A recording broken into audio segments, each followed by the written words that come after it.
Do we need to put it on the,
executive session? yes, correct.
Cindy? There's one Cindy? attendee, Brian. Yes, ma'am.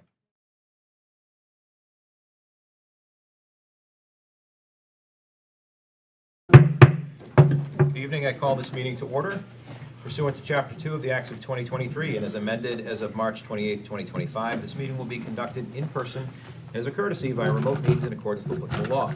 Please note that while an option for remote attendance and/or participation is being provided as a courtesy of the public and board members, the meeting/hearing will not be suspended or terminated if technological problems interrupt the virtual broadcast unless required by law. The meeting will be recorded by the local scene. Members of the public who wish to watch the meeting may do so by viewing the Duxbury Government Access channels, which are Verizon 39 and Comcast 9. Viewers can visit the localscene.media/Duxbury for information about Duxbury programming, including streaming and watching replays on Duxbury YouTube. Our first order of business this evening is executive session, so I'll ask any folks who are online for regular business to please exit, because if we have to force exit you, my understanding is you won't be able to log back on, and we want folks to be able to participate. We expect to be back at approximately 6:30, so if you can disconnect at this point, we'd appreciate that, and we'll see you in about a half an hour. May I have a motion to go into executive session from the clerk, please? I move we go into executive session to discuss 2 King Caesar fund cases which are of confidential nature, as the fund's purpose is to provide medical relief for the financially needy residents of Duxbury, and if the chair so declares in accordance with Mass General Laws, Chapter 38, Section 21, and the Select Board will adjourn immediately after the completion of this executive session and reconvene in open session at or about 6:30 p.m. As chair, I declare the necessity for executive session due to medical confidentiality regarding the King Caesar Fund case. May I have a second? We have a motion and second. Any discussion on the motion? Hearing none, roll call with Fernando starting, please. Fernando, aye. Brian, aye. Cindy, aye. Michael, All right, we are in executive session. Are we good on the? No. Okay. Please log off voluntarily. We don't want to force it, because then you won't be able to log back on. So if you can do that now, we'd sincerely appreciate it. I'll give you about 10 seconds.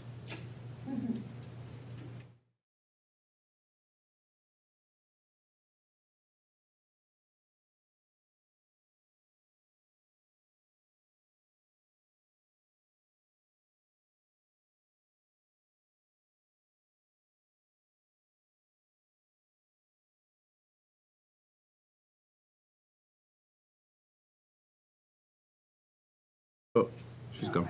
All right. Okay.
All right, we are reconvening in open session. Welcome, everybody. Please join us in the Pledge of Allegiance. I pledge allegiance to the flag of the United States of America and to the republic for which it stands, one nation, under God, indivisible, with liberty and justice for all. Thank you. Next is open forum. Anything from the board for open forum? Sorry. Go ahead. All right. At some point, we need to get together and kind of figure out what our game plan is for 2026, 2027, right? I mean, we usually do that anyway, right? On the Right. agenda. Goals Yeah. are next, Goals. the next goals. meeting. The next meeting, yeah. Our goals. Yeah, our Yep. goals, yeah. Thank Okay, you. that was it. And go ahead. No. Did you have one? Aim? Do you have anything? Well, at some point, I didn't know if the chair was going to say something about this past election and. I will, but where go we ahead. are. Yep. Oh, here. Put that on. I just had a question about that. Go but go ahead, ask the question. Mike's No, mic I on? was just, my microphone is Everybody's on, mics yep. Okay, great. With the vacancy for the planning board, I was going to inquire as to whether we're going to post that on the Clipper and how what meeting we're going to do that at. I know we have the planning board here the end of the month and also the first week of May. So that might make sense if we can get it in a paper. I don't know if we're going to do that or if we need to, or if we can simply ask the paper to do it. Yep, we have a template for doing that. Off the top of my head, I don't recall how it's advertised, but it would be through a joint meeting, as we've Right. done before. I think there was some advertising, as I recall. I don't remember exactly whether it's I'll in the have to Clipper look. or just on the website. But you mentioning it here has just started that process. That's what I was wondering. Good point, Mike, thank you. Anything else? I'm assuming that you're going to, well, I mean, Please, go right ahead. I wanted to certainly thank everybody who came out to vote. First, I want to thank everybody who ran. Anybody who runs for a position, it's humbling, it's so important, and we all do it, and, you know, it's very much appreciated. The town, our community depends on people who are willing to volunteer their time and their energy. I hope if you were not successful, that you will continue to stay involved and consider serving on all boards and committees in the future. We will be announcing, there's quite a few vacancies, so we're hoping people will step up. I wanted to thank the town clerk's office and all the poll workers. Their hard work and professionalism make the voting process smooth and accessible for everyone in our community, and they work really hard. You guys do a great job, and we really appreciate it. I most importantly thank the voters. Everybody has busy lives. It's not always easy to find time, but participating in the local elections is critical to the strength of our town. The operating override was decided by a very close vote. Only 269 votes made the difference, about 6%. So that narrow margin reflects our community that is engaged and thoughtful, with strongly held views on both sides. The override will have real impact on our residents, and I acknowledge that. I think we all recognize that. And regardless of how you voted, I remain committed to continuing to look for ways to ease the tax burden whenever and wherever possible. At the same time, I believe it's our responsibility to ensure that the investments approved by the town meeting voters deliver meaningful results. So I know that we'll all be on top of that. To that end, I personally will be paying especially close attention to the new positions that were added. I'll be asking our town manager to provide updates on the work that's being undertaken by the new town engineer, as well as the benefits being realized from the additional support in beach operations. So I think, for me, we're looking forward to, you know, really being accountable. This was a big ask of our residents. It's a lot of money for a lot of people. I feel their pain, and I think we're all very committed to, you know, moving forward with accountability and transparency. So, thank you.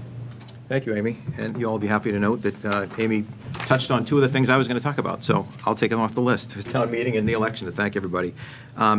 You pointed out about property tax increases. I just wanted to touch upon that as well. While we're all concerned about our increases in our property tax, our seniors feel it more acutely.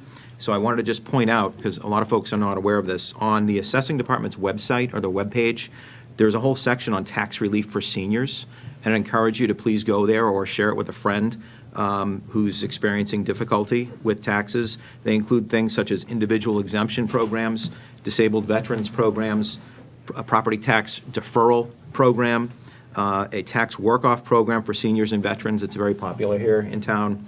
And there's also a state program called the Mass State Tax Circuit Breaker Program, which has to do with a credit to your Massachusetts income tax as part of your property tax. So please look at that, send it to your friends and neighbors who need help, because there is relief that's available now.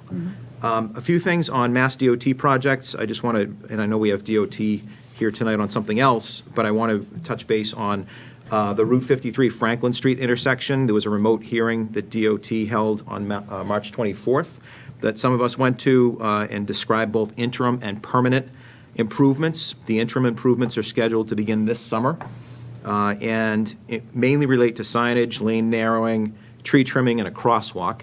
But the permanent improvements, which will actually start in 4 years, so it's going to take a little bit of time. That includes a traffic circle similar to what we have on Route 53 and Winter Street.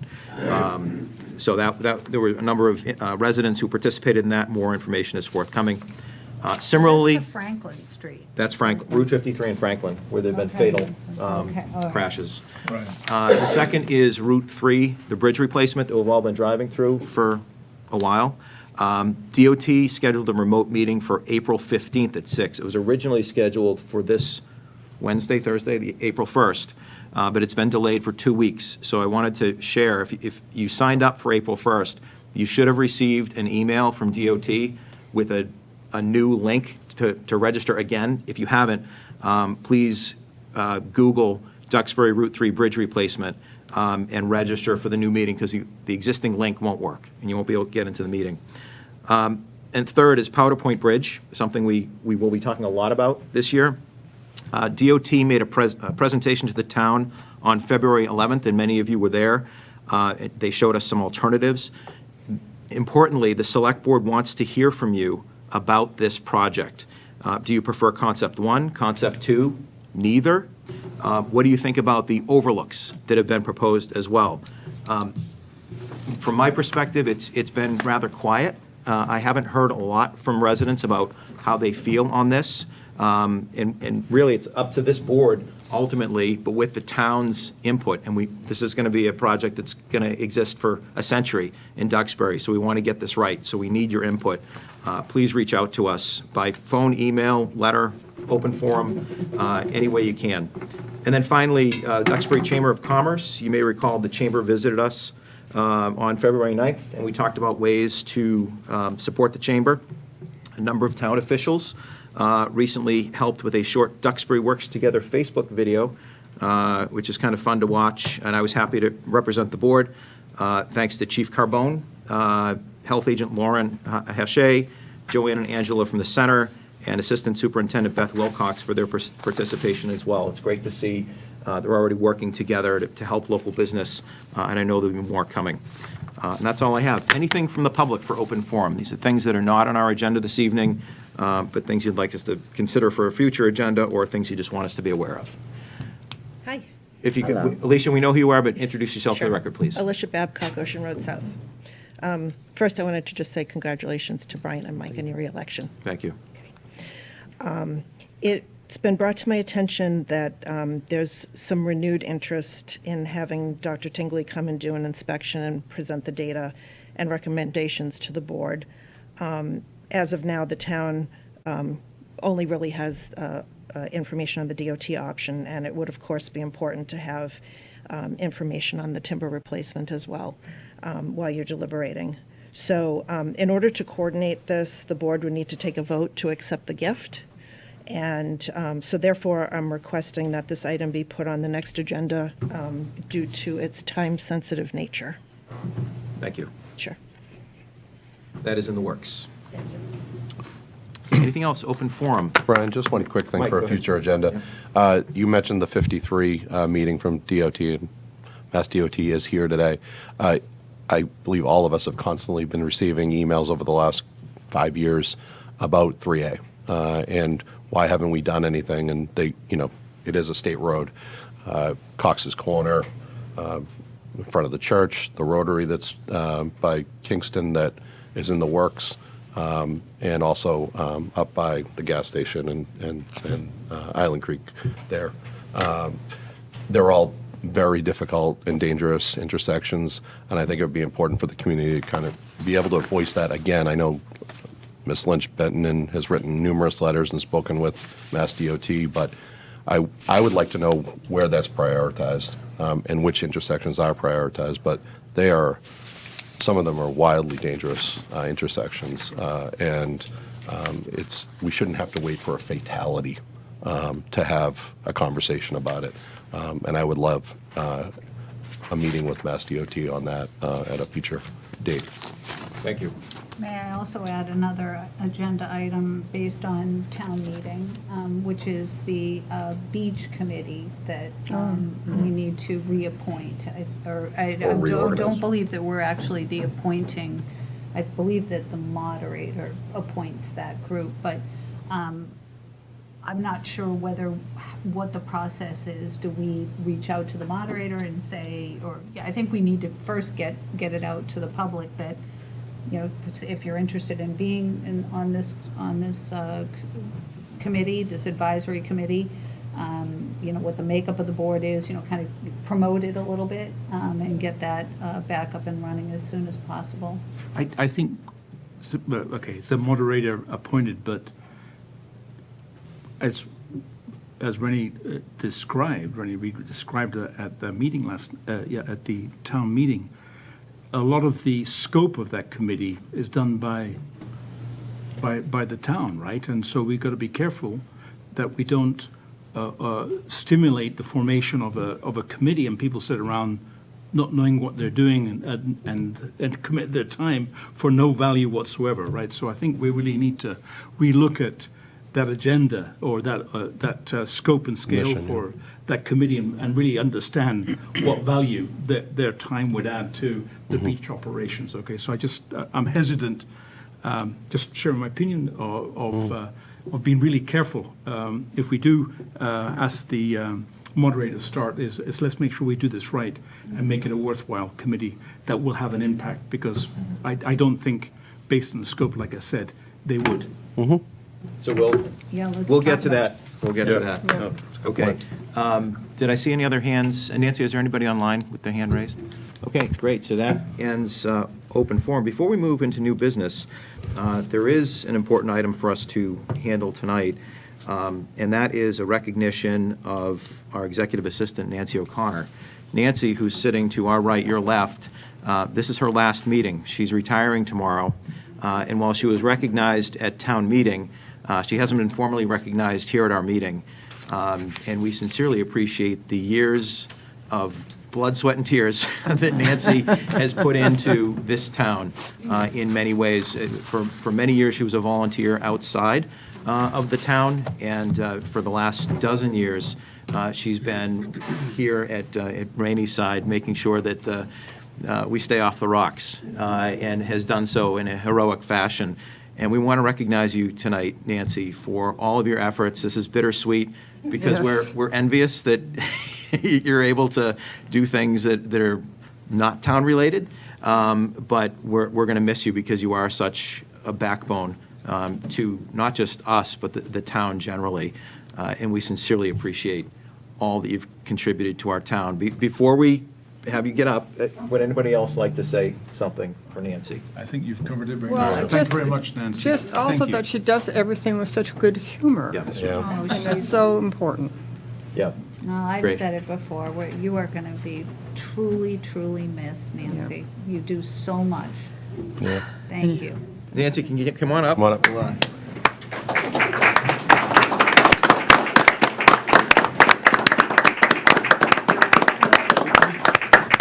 we do have a small token of our appreciation. All right. Thank you. Thank you so much.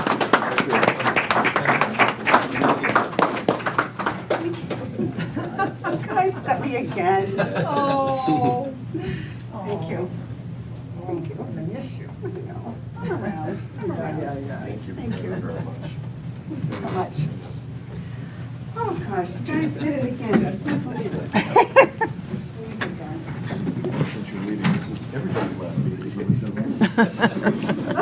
That's it. And also, there is still time to change your mind. Please. Thank you again, Nancy. All right, next is swearing in of elected officials. We have Ms. Kelly, Town Clerk, and those who were elected on Saturday, if you would please assemble at the front of the room. Oh, thanks, yeah. No, it's, here we go. We won't close. No. All right. A small group. Small group, yeah, we did have someone stop by today to be sworn in, and Jim will be taking the 5-year seat on the planning board. Great. If you would raise your right hand, please. Repeat after me. I, I, please state your name, solemnly swear solemnly swear that I will faithfully and impartially that I will faithfully and impartially perform all of the duties perform all the duties imposed upon me imposed upon me as a member of, and if you would state the location, as a member of the Select Board for the town of Duxbury, for the town of Duxbury, according to the laws of the Commonwealth, according to the laws of the Commonwealth, the bylaws of the town, the bylaws of the town, so help me God. so help me God. Congratulations.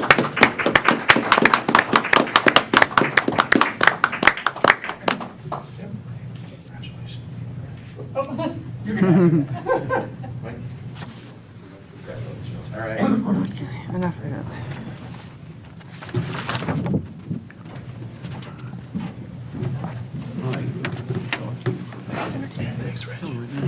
Just kidding. I don't know, call me. All right, next is the Select Board reorganization. We will have nominations now for Chair, Vice Chair, and Clerk. I'll entertain a motion for Chair. Can I make that motion? You may. Yeah. I nominate Amy McNabb as Chair of the Select Board. Second. There's a motion and second. Any discussion on the motion? Hearing none, I will call for the vote. All those in favor? Aye. Opposed? Abstentions? The motion carries. Congratulations, Amy. All Thank you, Amy. Thank you. right. Do you want to do the next one? Yeah. I'll Should do the have asked her next if you'll one. accept it. There you go. Well, you're a tough act to follow, Brian. You are very smooth, and I'm sure I won't ever remember all the things that Brian does. But I will like to nominate Fernando Guitart as vice chair. Second. Any discussion? Hearing none. Thinking you're going to say that. Hearing none, I'll take a vote. All those in favor? Aye. Opposed? Abstentions? It's unanimous. All right, thank you. And a nomination for clerk, please. I'm happy to do it. I would like to nominate Mrs. Cindy Ladd-Fiorini. Whoever she is, yes. Second. I'll second that. I have a nomination and a second. Any discussion? All those in favor? Aye. Aye. Opposed? Abstentions? It's unanimous. All right. All right. well, Let's that move was around. easy. I want out of this. I want to pass the... You really want All to right, move? now we're going to move. We're all moving? No. Oh, we're not moving? All right. All right. Have to Oh, move. Stay where we We're are. good. We're good. Oh, I thank thought you. Fernando was moving. One more night, one more night, Mike. One more night Poor here. Cindy just wants to get out of this. No, I moved She's it gonna move already. down, I I'm did, gonna- I did. Yeah, I'm going to move it. This is All Okay, right. we do have a discussion and vote pertaining to Eagle Scout resolution for Marshall, for Actually, Grant Marshall. May I And, address that? Yes, Brian is going to Thank you. address This was a placeholder. Selectman McGee and I were able to attend Grant's Eagle Scout Court of Honor yesterday at the Marshfield Country Club. All right. And we had a resolution from the town that was cheerfully acknowledged and accepted. We're very proud of Grant on his, earning Eagle. So they won't be here tonight, but this was a placeholder. But I do understand, Madam Chair, that there's been a request to take a matter out of order this evening, and we would put it in the place of the Eagle Scout resolution, and that's the Duxbury Free Library Battle of the Book Club's one-day liquor license. that is on our agenda, so yes, certainly we can. I take will that up. recuse myself, All right. as I know the app. I won't tell you who made that request. The applicant. Okay, so we have, Okay, I suppose I have to I have find to it find now. that because now we're out of order, so. Yeah, me too. Me too. I believe that Amanda McGee was the applicant on this one, That's right. and she is here this evening. And Amanda, would you like to speak to this? Sure. Thank you for giving me the opportunity to speak. The Battle of the Book Clubs is in its 4th year this spring. It's a really popular community event that raises funds for our beloved town library. The past 3 years have been a great success with the community gathering. We have about 25 book clubs that have registered for this popular trivia night, so respectfully requesting a one-day liquor license for the event. Any questions for me? Any questions from No. Been a successful No. event in the past. Any Thank you for questions from any keeping it going. members of the public? Hearing none, I'll take a motion.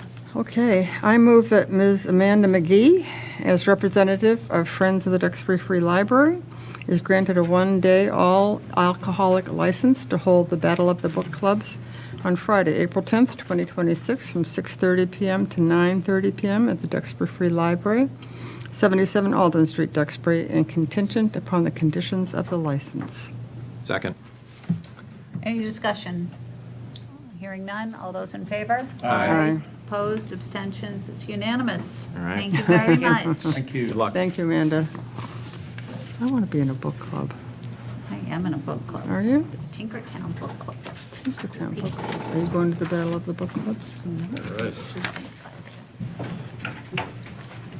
Okay, next item on the agenda this evening, are we going That's to it. now? That's it. We're back to our back regularly to our scheduled regular- program. Yeah. Yeah, there it Scheduled is. program. So, Ms. Bryan will present the Eagle Scout resolution. That's done. That Oh, was that's Yep. done, that's We it? gave it. Yeah, we, Oh, okay. that was So a the next- placeholder. Next item on the agenda is an aquaculture hearing for some shellfish license renewals. Do I have a motion We have to open the public hearing. to open the public hearing? Yeah. I move that Select Board opens the advertised public hearing for review and approval of the aquaculture license renewal applications from Michael George and Ursula Pierce, as well as the license transfer to Nicholas Buonavicino. Second. Oh, any discussion? All those in, do we need a roll call vote Yes. for a public hearing? Roll call vote, Fernando? Fernando, aye. Brian, aye. Amy, aye. Cindy, aye. Michael, I. Okay. Typically, we would have Mr. Brennan here on behalf of the aquaculture committee, but he is not here this evening. Rainey, are you stepping in for him, did I hear? or- Oh, Be great. I'm sorry. I get out of my chair.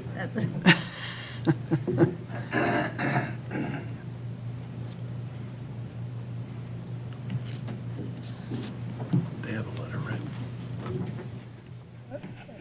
What was the first one? Michael George. Michael George. Michael George has been in the aquaculture industry since probably 2003, 2004. He's done a great job. He's had several extensions of his aquaculture license over the years, and I know he's applying for a 10-year extension. And we have officially voted in favor unanimously that the selectmen approve that. Any questions on this particular, so this is just a renewal, so Mr. George has had a license for, how long? Any questions? Yeah. Is that for 10 Or- years, right? 10 That's a years. 10-year extension. Yeah. Yeah. But he's had it for how long up till now? My 24th year. Is it- When did you start? Wow, 24 years, this will be my Yeah, 24th. 24 years. He was just So a this is baby. the third 10-year extension.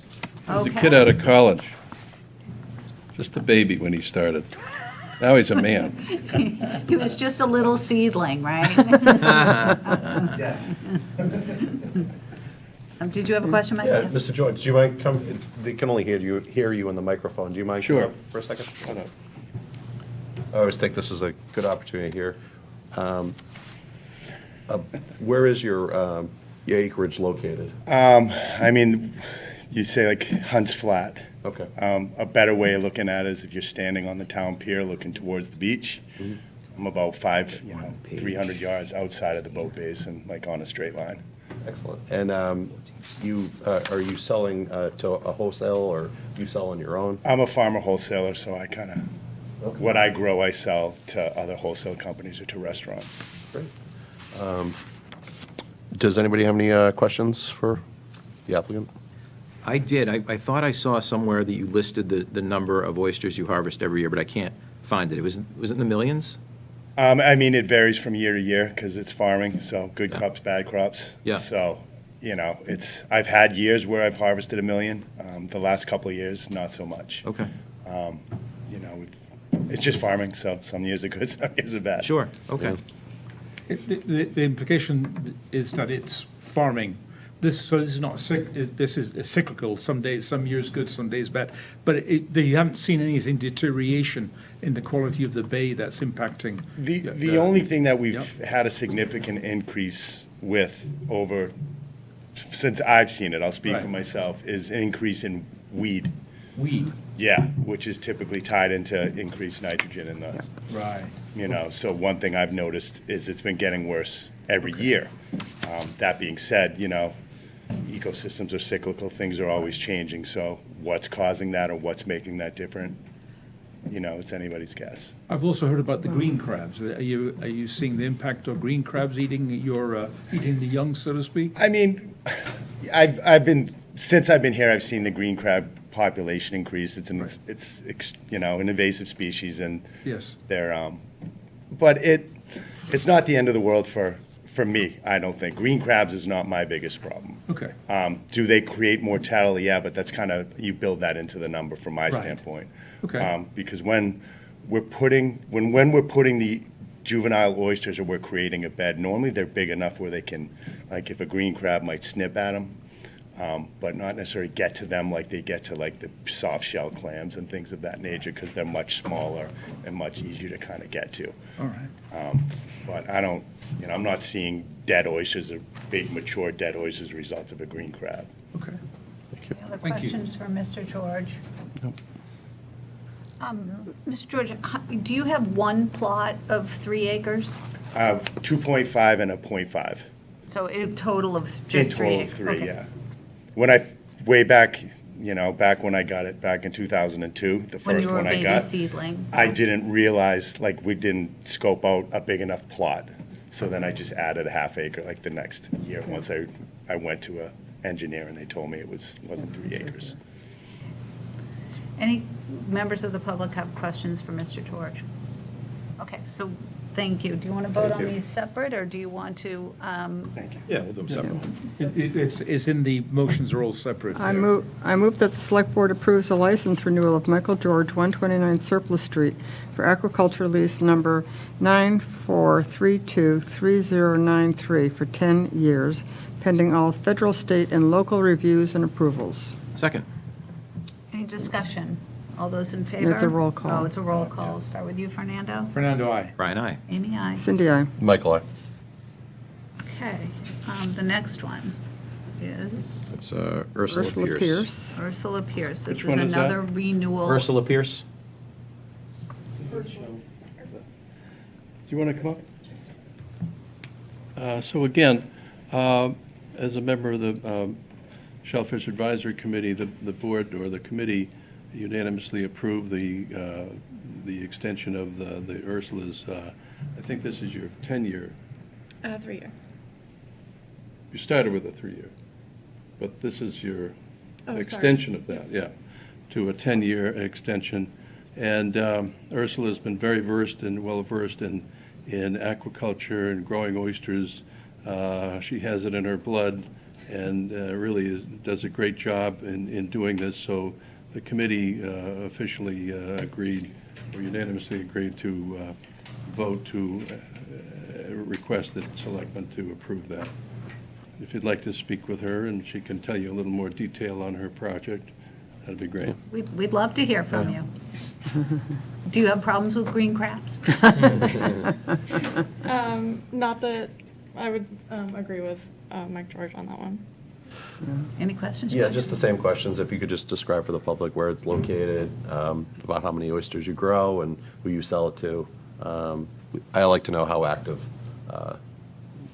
that So is. my lease is kind of just on the other side of the mooring field in Duxbury, if you're going, like, heading towards Powder Point. Mhm. I started selling last fall I sell to Island Creek. They're a wholesaler that I sell to. So, and how many do you usually gross, or? I did a few million seed, and then I've sold over 100,000 so far. Excellent. Great. It's a good point, Mike. We want to see it active. So Yeah. it's, these are And you just have the helpful answers. 1 3-acre plot too. Any other questions for Ursula? Any members of the public have questions? Okay, I'll take a motion. I move that Select Board approves the license renewal of Ursula Pierce, 517 Franklin Street, for agricultural lease number NAE 2006-1890 for 10 years, pending all federal, state, and local reviews and approvals. Second. Any discussion? Fernando, I'll start with you. Aye. Brian, aye. Amy, aye. Cindy, aye. Michael, I. Okay, you're good. Thank you. Thank you. Thank you very much. Okay, so the final one is a transfer of a license. So The could you? transfer, I have to be a little careful on. As a lawyer and as a former farmer, everybody asked me to represent them in these deals. So I could not vote on the transfer, but I can tell you that the committee unanimously, other than my vote, agreed to extend this, and I'd asked Nick to come up and explain his situation. Fair. Hello, Nick Bonmancino, 50 Checkerberry Circle. I guess, do you guys have any questions? I Yeah, do. Yeah. Go ahead. So what is the process of license transfer? Who's giving you the license? I'm getting the license from Don Mary. Oh, Mary. Yeah, Mary Oysters. Right. And so that is a sale and purchase? Yeah. And what are you purchasing from Don Mary? I'm getting the floats, the one of his work boats, seed cages, seed bags, basically enough, all the equipment to grow 3 million oysters, or plant Right. 3 million. And what's your history within the oyster business?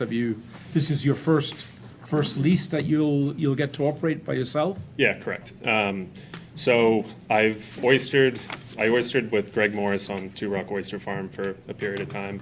And then also in between that, one of my friends, Chris Burns, who recently got a farm transferred to him, if he ever needs any help or he's out of town for a week or whatever, he trusts me in coming in and stepping up and taking over kind of the operations that are going on. And beside that as well, I've been commercially shell fishing in town since 2007. And I've been participating in various commercial fisheries, inshore fisheries, as well as I've worked on a stern man on a lobster boat out of Marshfield, and then a scallop boat down out of Hyannis. All right. So you like the water? Oh yeah, yeah, We definitely. hate it. And you don't mind the cold? No, I actually prefer it. Okay. I have no further questions. Mike? We certainly want you to be successful, too. The active nature of this is important. Yep. What steps did you take to make sure that, did you inspect the bed and everything like that, the equipment? What was Mr. Murray able to do in the years preceding this to ensure that you're able to take this over and have a seamless transition?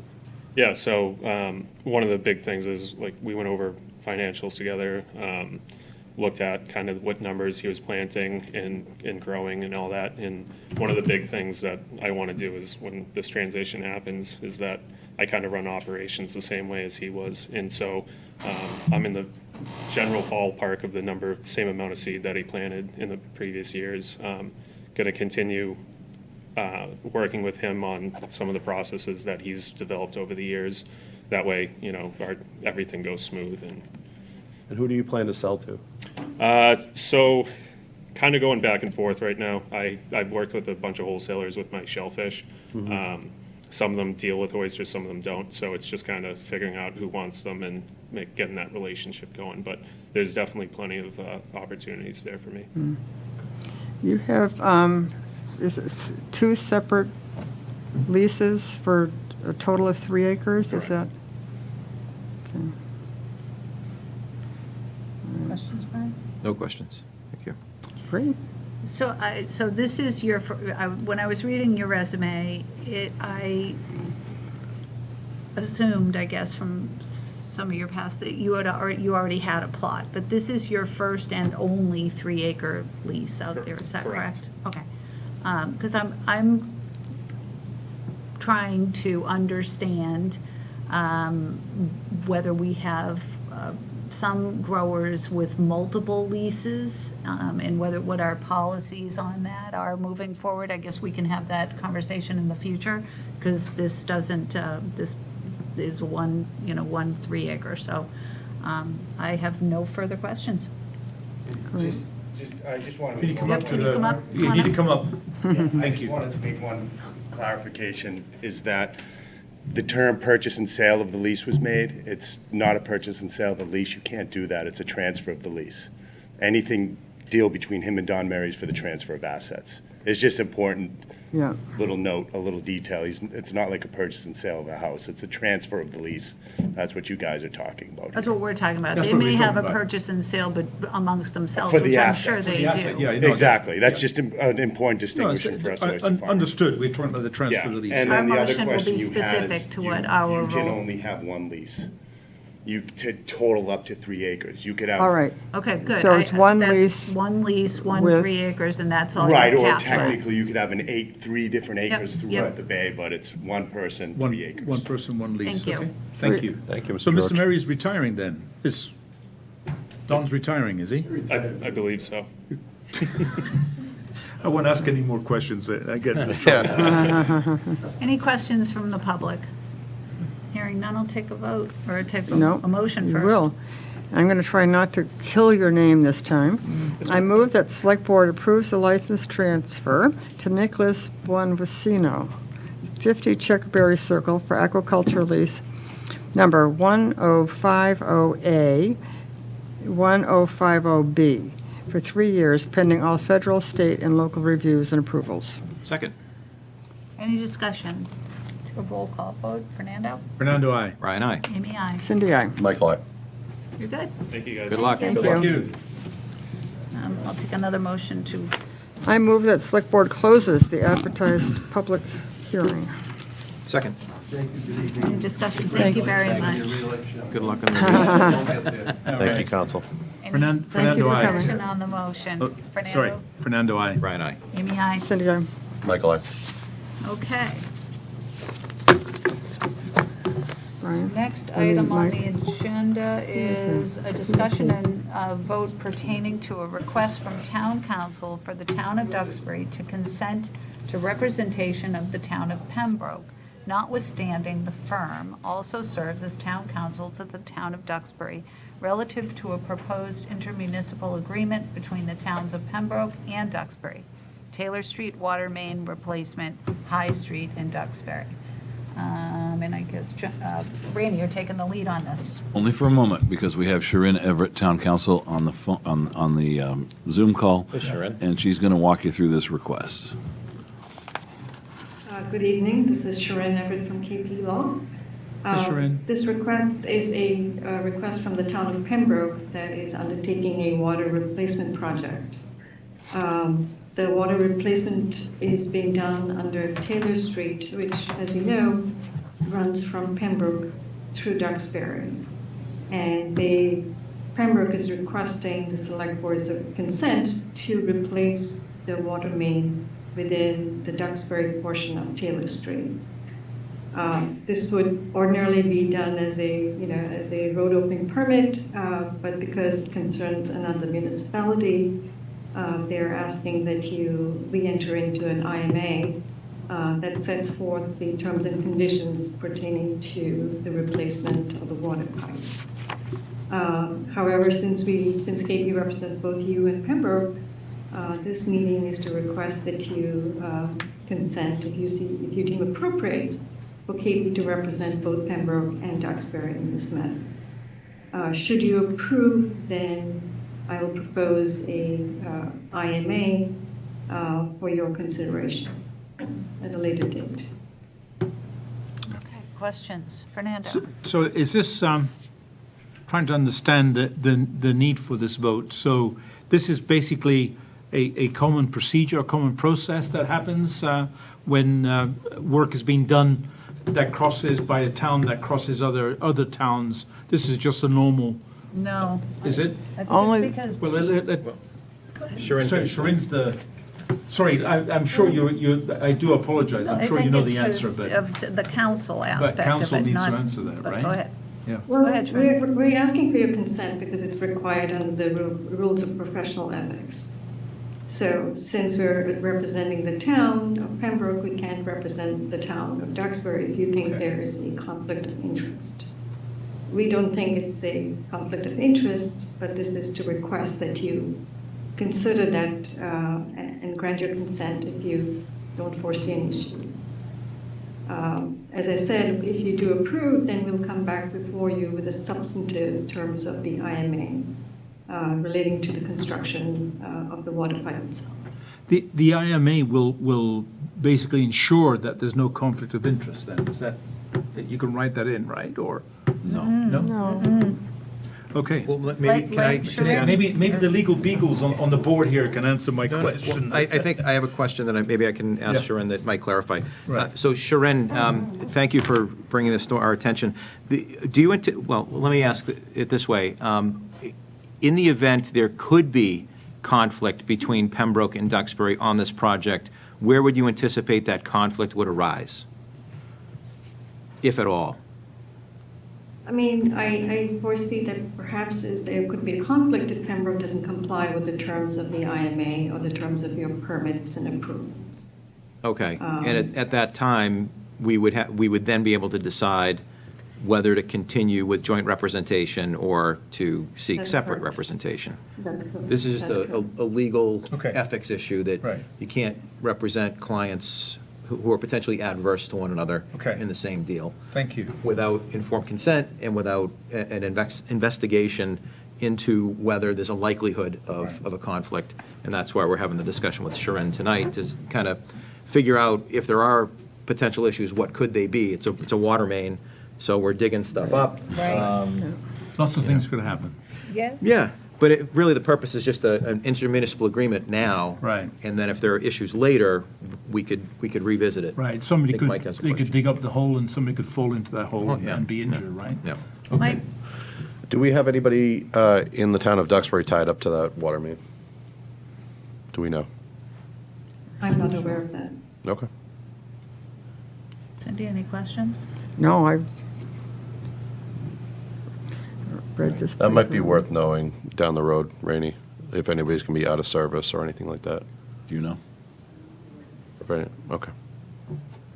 It's, this is. the I mean, water- sure, they want a better water main, but it would be Yeah, nice to be. But is this something like, how do you call it? Marshfield provides some Duxbury Right. residents. You're thinking that Pembroke could provide some Duxbury residents? They're certainly closer to the Pembroke line than to the water in Duxbury.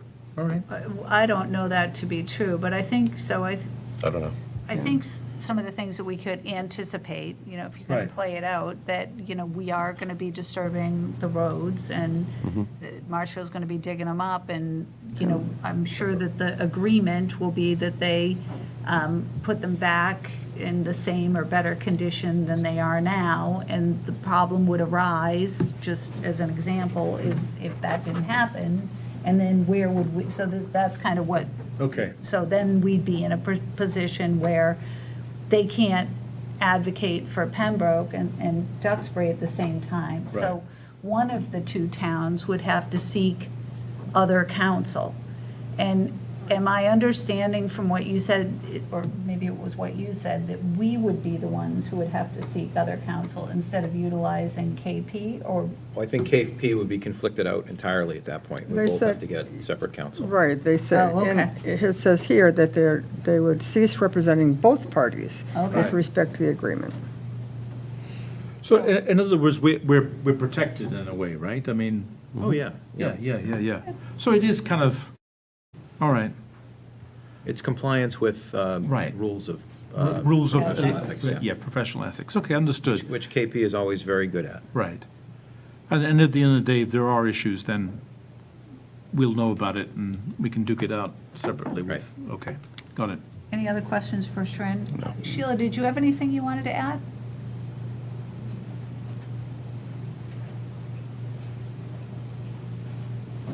Sheila Scarzi, DPW Director. I don't have anything really to add because I don't have the details on the water main they're proposing. But I'm not opposed to this in theory at all. They need the water main for their system. We would want to take a close look at the plan and make sure that there's room in the road in case we ever add a water main on Taylor Street. We don't have one right now. We do have a water main that goes up High Street. But it doesn't link over to Taylor and 53. So we would want to add room. There's a gas main there. So again, paving, final paving is something we'll look at closely. We'll most likely want to see the full mill and overlay of that road. Excellent, thank you. And while they're doing these repairs, is there anything that we need to do at the same time? I often think it would be so good to get everything done at once. We don't have any infrastructure out there right now, so there isn't anything that comes to mind right now. But we always look at that before we pave a road. So it gets Thank you. Good question. improvements. Yeah. All right, any I'm other good with it. questions? Any questions from the members of the public? Hearing none, I'll take a motion. Yeah, I move that Select Board consents to KP Law PC representing the town of Pembroke regarding an intermunicipal agreement for the replacement of a water main under Taylor Street and High Street as presented. Second. Any discussion? All those in favor? Aye. Opposed, abstentions? Thanks, Sharon. Thanks, Sharon. Thank you, Sharon. Thank you.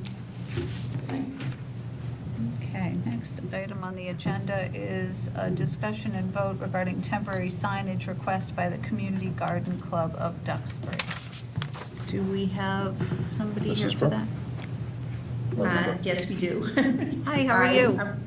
Hi, I'm Margaret Brooke. I'm the Barbara. current president of the Garden Club. And I believe member Katie Hunt is also on the line, but you may not be able to see her. Thank you, Margaret, and thank you guys for all you do. I particularly am fond of the gardens, and I'm sure everybody is, so thank you for this. So, Especially this year. Well, it's our pleasure. So would you like to present what the request? Yes. So our request is pretty much the same as we had last year, it was in 2024 when we ran our Hydrangea Festival, which is going to consist of 2 dates. There's a program at the library, which is free and open to the public, which is going to be a floral design presentation by Cornelia Reynolds, who is the current owner of Consider the Lilies. And then on the 21st is going to be our garden tour, and there'll be 5 homes on tour. All right. So tickets will go on sale right before Mother's Day, May 2nd.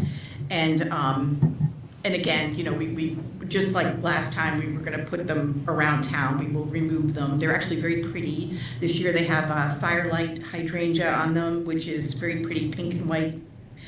Flower of the year. Okay. But anyways, they would be put up and then carefully taken down because we use the signs for the tour. So, we certainly keep track of them and are certainly respectful of town property. And how long after the event do you plan to take the signs down? Oh, we'll take them down immediately. Okay, great. Yeah, no, the tour is on the 21st. So we'll take them down before that, a couple days before that, and then, we use them for the tour, just so when people come, that they know where they're going. Well, Mike and I can do it. We have practiced in the last couple of days. Moving signs around. picking them up. Questions from the board? Fernando? I don't have any questions. Ryan? Cindy? No. Cheerfully support it. Yep. Any questions from the public? Hearing none, I'll take a motion. Let's see, I move that the Select Board permit the placing of lawn signs requested by Ms. Hunt, as stated in her email dated January 28th, 2026, on behalf of the Community Garden Club of Duxbury, Second. a nonprofit. It's a Oh, I really thought you were long done. Sorry. motion. All right. A nonprofit charitable organization in accordance with the zoning bylaws, section 601.8.7, exempted signs, which states, temporary signs erected for any charitable or religious cause are allowed by the Board of Selectmen, contingent upon the following conditions. 1. Placement of signs, 18-inch by 24-inch, displayed at the following locations. A. Duxbury Free Library. B. St. George Street Flagpole Island. 3. Boomer Square Island. D. Island at Toby Garden in Tremont. E. Island at Chestnut Street in Tremont.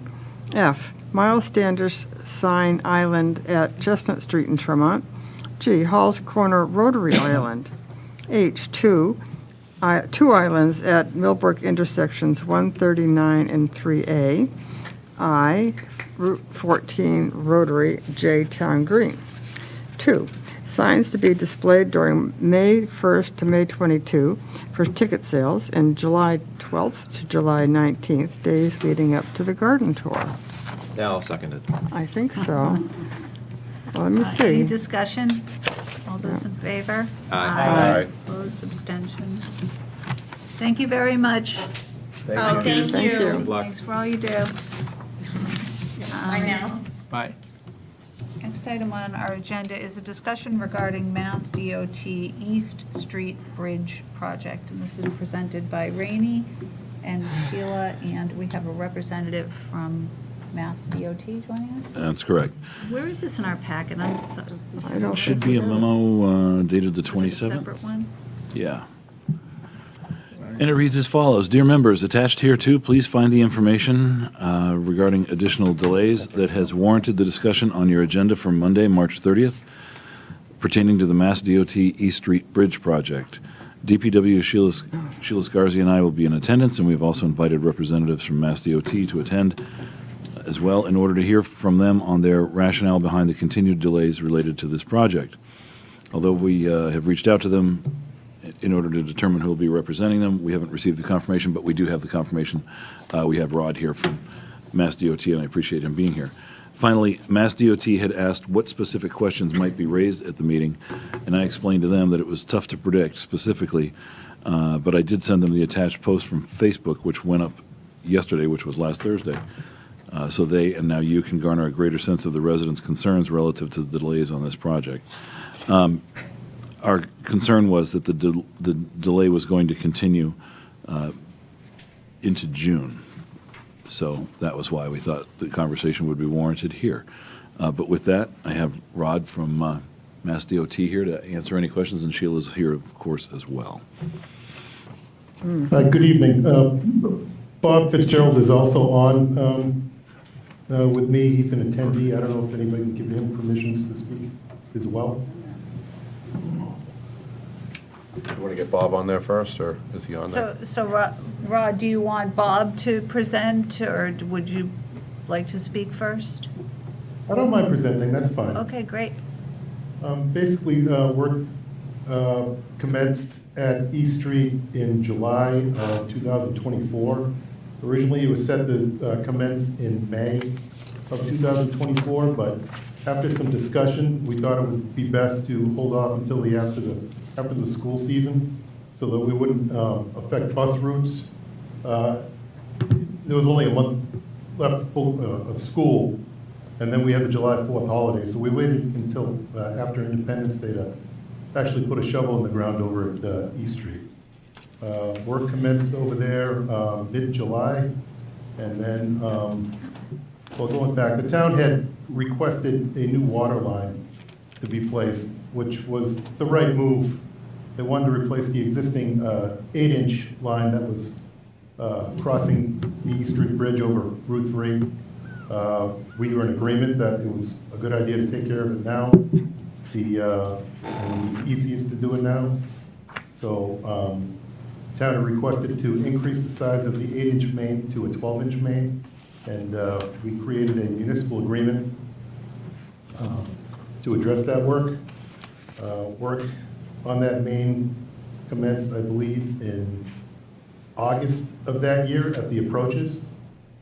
And then as we move forward with progress, we noticed that we're having some difficulty with the water main as it pertains to installing it on the bridge. The bigger main created problems. We basically had to retrofit the bridge to accommodate the new pipe. So there have been some delays associated with that. And we did some research last week, and we think the delays associated to the installation of the water pipe probably amount to about 7 months. And then we have some other utility delays for Eversource that which have just come to light in recent months, where we have probably a 3 to 4 month delay for Eversource. So that's basically where we're at with delays pertaining to the project at East Street. I know there's been some frustration over the length of time that it's taken to basically open the road back up. We appreciate, those concerns, and we appreciate, everybody's patience on this. But if anybody's got some questions for me, feel free to fire away. Go ahead. Go ahead, Mike. You had your hand up first. No, we've been hearing about end dates for, they keep getting extended for many months now. It was supposed to be November. We've heard, explanations. I was reluctant to call them excuses about asphalt not being available, and because it was an early winter. And now we're hearing about utilities. We've all been over there. I haven't seen a person on the site in months. Maybe I'm wrong. I'm sure the residents over there have a better eye on it.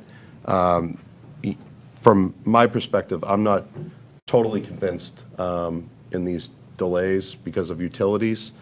This has been many, many months, and I would like to be convinced here that this isn't a priority situation. I know you have many, many projects, and it just does not seem like this bridge has the priority of MassDOT.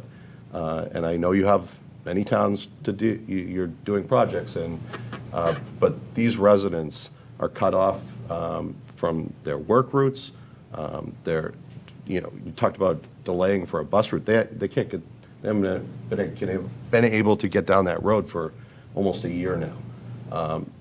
It's 2 years. 2 years.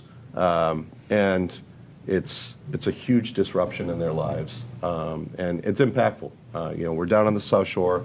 People are traveling to Boston and Providence, and every 20 minutes there is impactful in their lives. So I would certainly like to know why it takes 7 months to understand a pipe, or 3 months.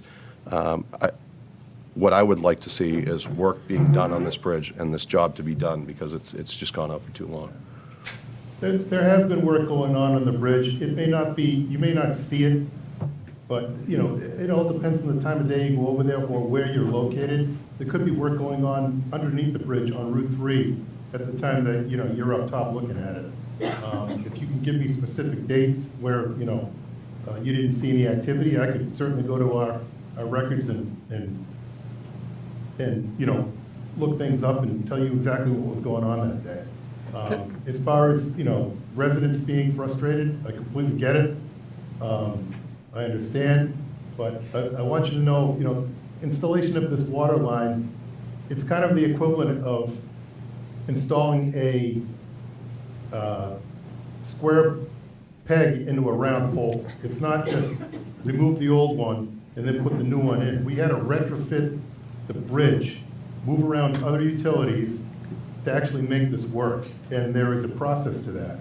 It's a design-build job, so basically, any changes we had to make to that bridge, they had to go through a design process, they had to go through review, and they had to be, some elements had to be fabricated, and then they have to be installed, and you have to schedule, subcontractors to make those, do that work. So there is a process to it. It's not just, plug and play. I understand people's frustration, but that's Fernando. kind of what we had to deal with that water line. Go ahead, Cindy. Yeah, so was there no understanding before the project started about what the needs were going to be to put the water line in?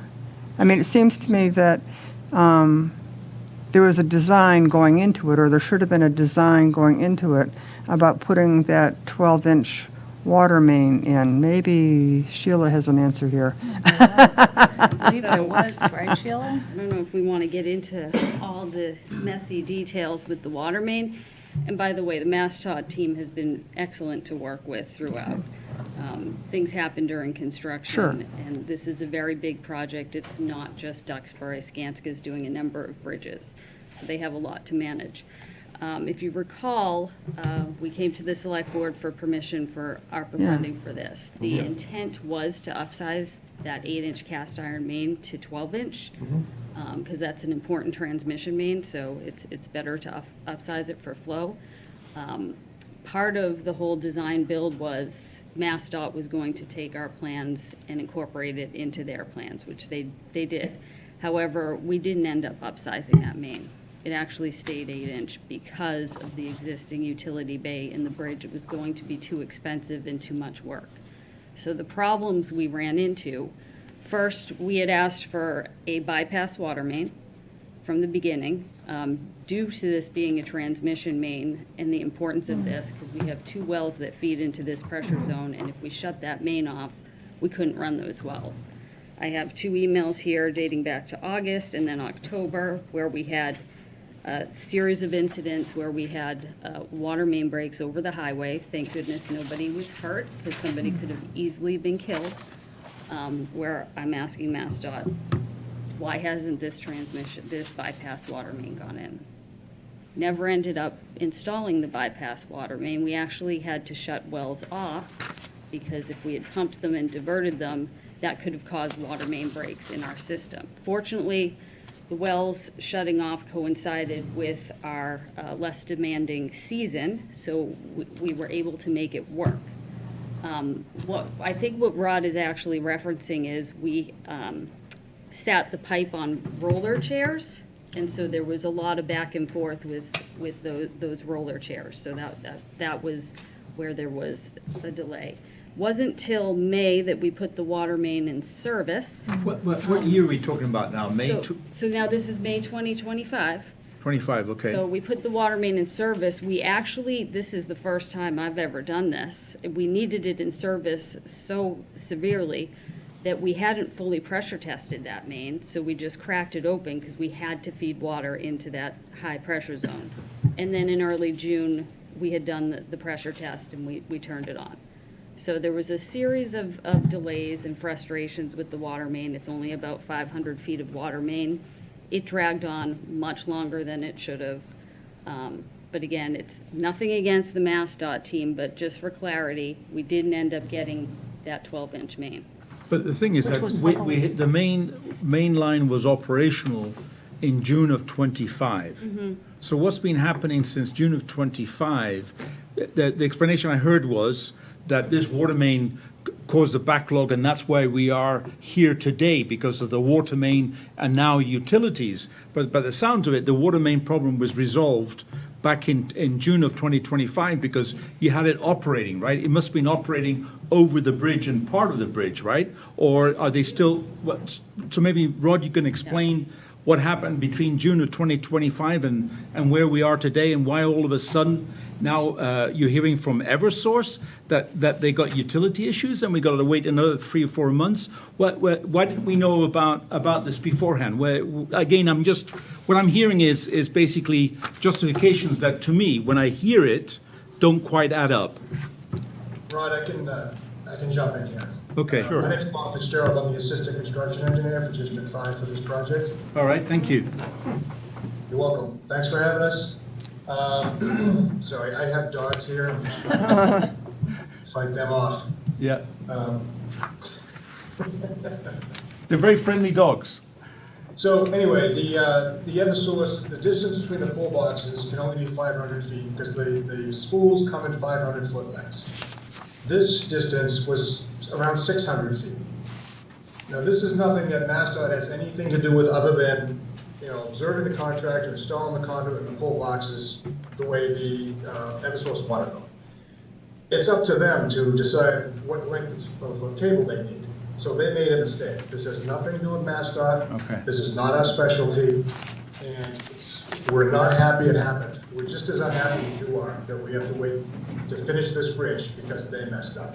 Okay, that makes sense. Thank you for the clarity. Absolutely. Sorry, who messed up? Yeah, thank you. So I'm just going back to when we first were talking about this project, and Sheila, thanks for the heads up of the water main. I'm disappointed we couldn't do the 12-inch. That was a big. But it still was worthwhile because that was old cast iron main that was tuberculated. It was also encased in asbestos insulation, All right. which was one of the problems. And we had an issue during one of those main breaks over the highway where the asbestos infiltrated water flowed down into the median, and we ended up paying for that cleanup. Okay. Even though if we had a bypass main, none of that would have happened.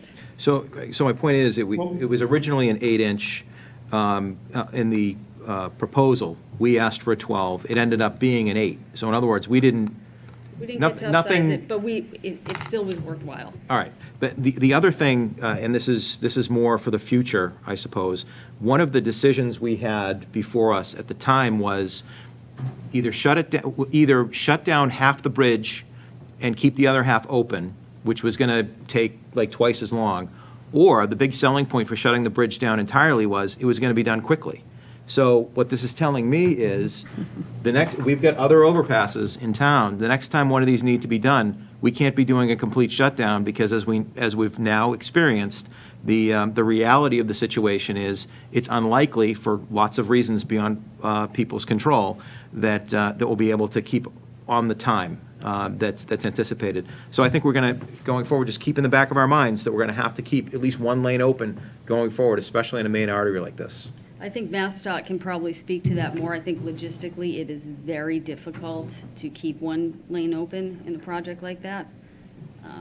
But that's. Well, we'll discuss that in the future, but I'm going to be much more cautious going forward than I was on this one because I thought this was going to be pretty straightforward. At least that was what was explained to me, and that was one of the reasons why I was supportive of the close down because it was supposed to be shorter, not 2 or 3x the time that we anticipated. And I realize that there are lots of reasons for it, but and I live nearby. The result is what it is, and that's what we're trying to avoid in the future. We do have quite a few bridges in this bundle that we are using temporary signals one lane at a time. Okay. So if they do work, it's just going to, it was supposed to be faster. Right. We didn't expect to run into all these bridge modifications, cutting diaphragms and reinforcing them. It was a lot of work. Okay. So that's a gamble. We have a River Street project in Plymouth. They decided to do the same thing, shut it down, 2 cracked beams. They're not happy. So again, construction is a gamble. So just, I have a couple of things that, I don't want to beat the dead horse, but when we appropriated the ARPA funds to do the design for the increased pipe, this was the time to do it. And I know you're saying that even though we didn't get the pipe that the capacity that we wanted, it was still worth it because of the the asbestos and all this. But why didn't we get the bigger pipe? Because the utility bay in the bridge was too small to handle it, so it would have required reconstructing a large portion of the bridge. That was my understanding. So it was going to be We're getting a beyond new the bridge scale anyways, and scope that's of why the we did project. it. It's just a bridge deck replacement. It's not a full bridge. All right. Okay. So All it would right. have morphed into a much larger project. Our ARPA portion. I think it came in at 668,000 and we set aside 750, so we were within our budget. Right. No, I mean, it just made a lot of sense, and we Yeah. thought the timing was right, and It was. It was. we clearly thought that we were going to end up with, So what is the projected end date now? Right now, the projected end date, it's dependent on Eversource. If they get their spool of wire in when they say they are, and they're going to install it the following week, which is the end of April, the contractor is projecting to be done by mid-June. Mid-June. I think one of the things that we really haven't touched on, and our fire chief is sitting here in the audience, is the public safety factor here. Yes, it's an inconvenience for people. Yes, it's an inconvenience for our school kids and our school buses, but when it comes to public safety, I mean, you know, we pride ourselves in supporting, you know, everything to do with that. And so, you know, these delays are really just unacceptable. I think you're hearing it. Is there anything that can be done to expedite that? Maybe light a fire under Eversource, get them in there this week. It's a spool of wire. We have had multiple meetings with them. We had a field meeting to discuss other options to expedite that work. This is all we have. We talked about laying electric utility line down so that we can move poles out of the way so we can continue with work with Skanska. We talked about splicing. All those options were on the table, but they're not viable.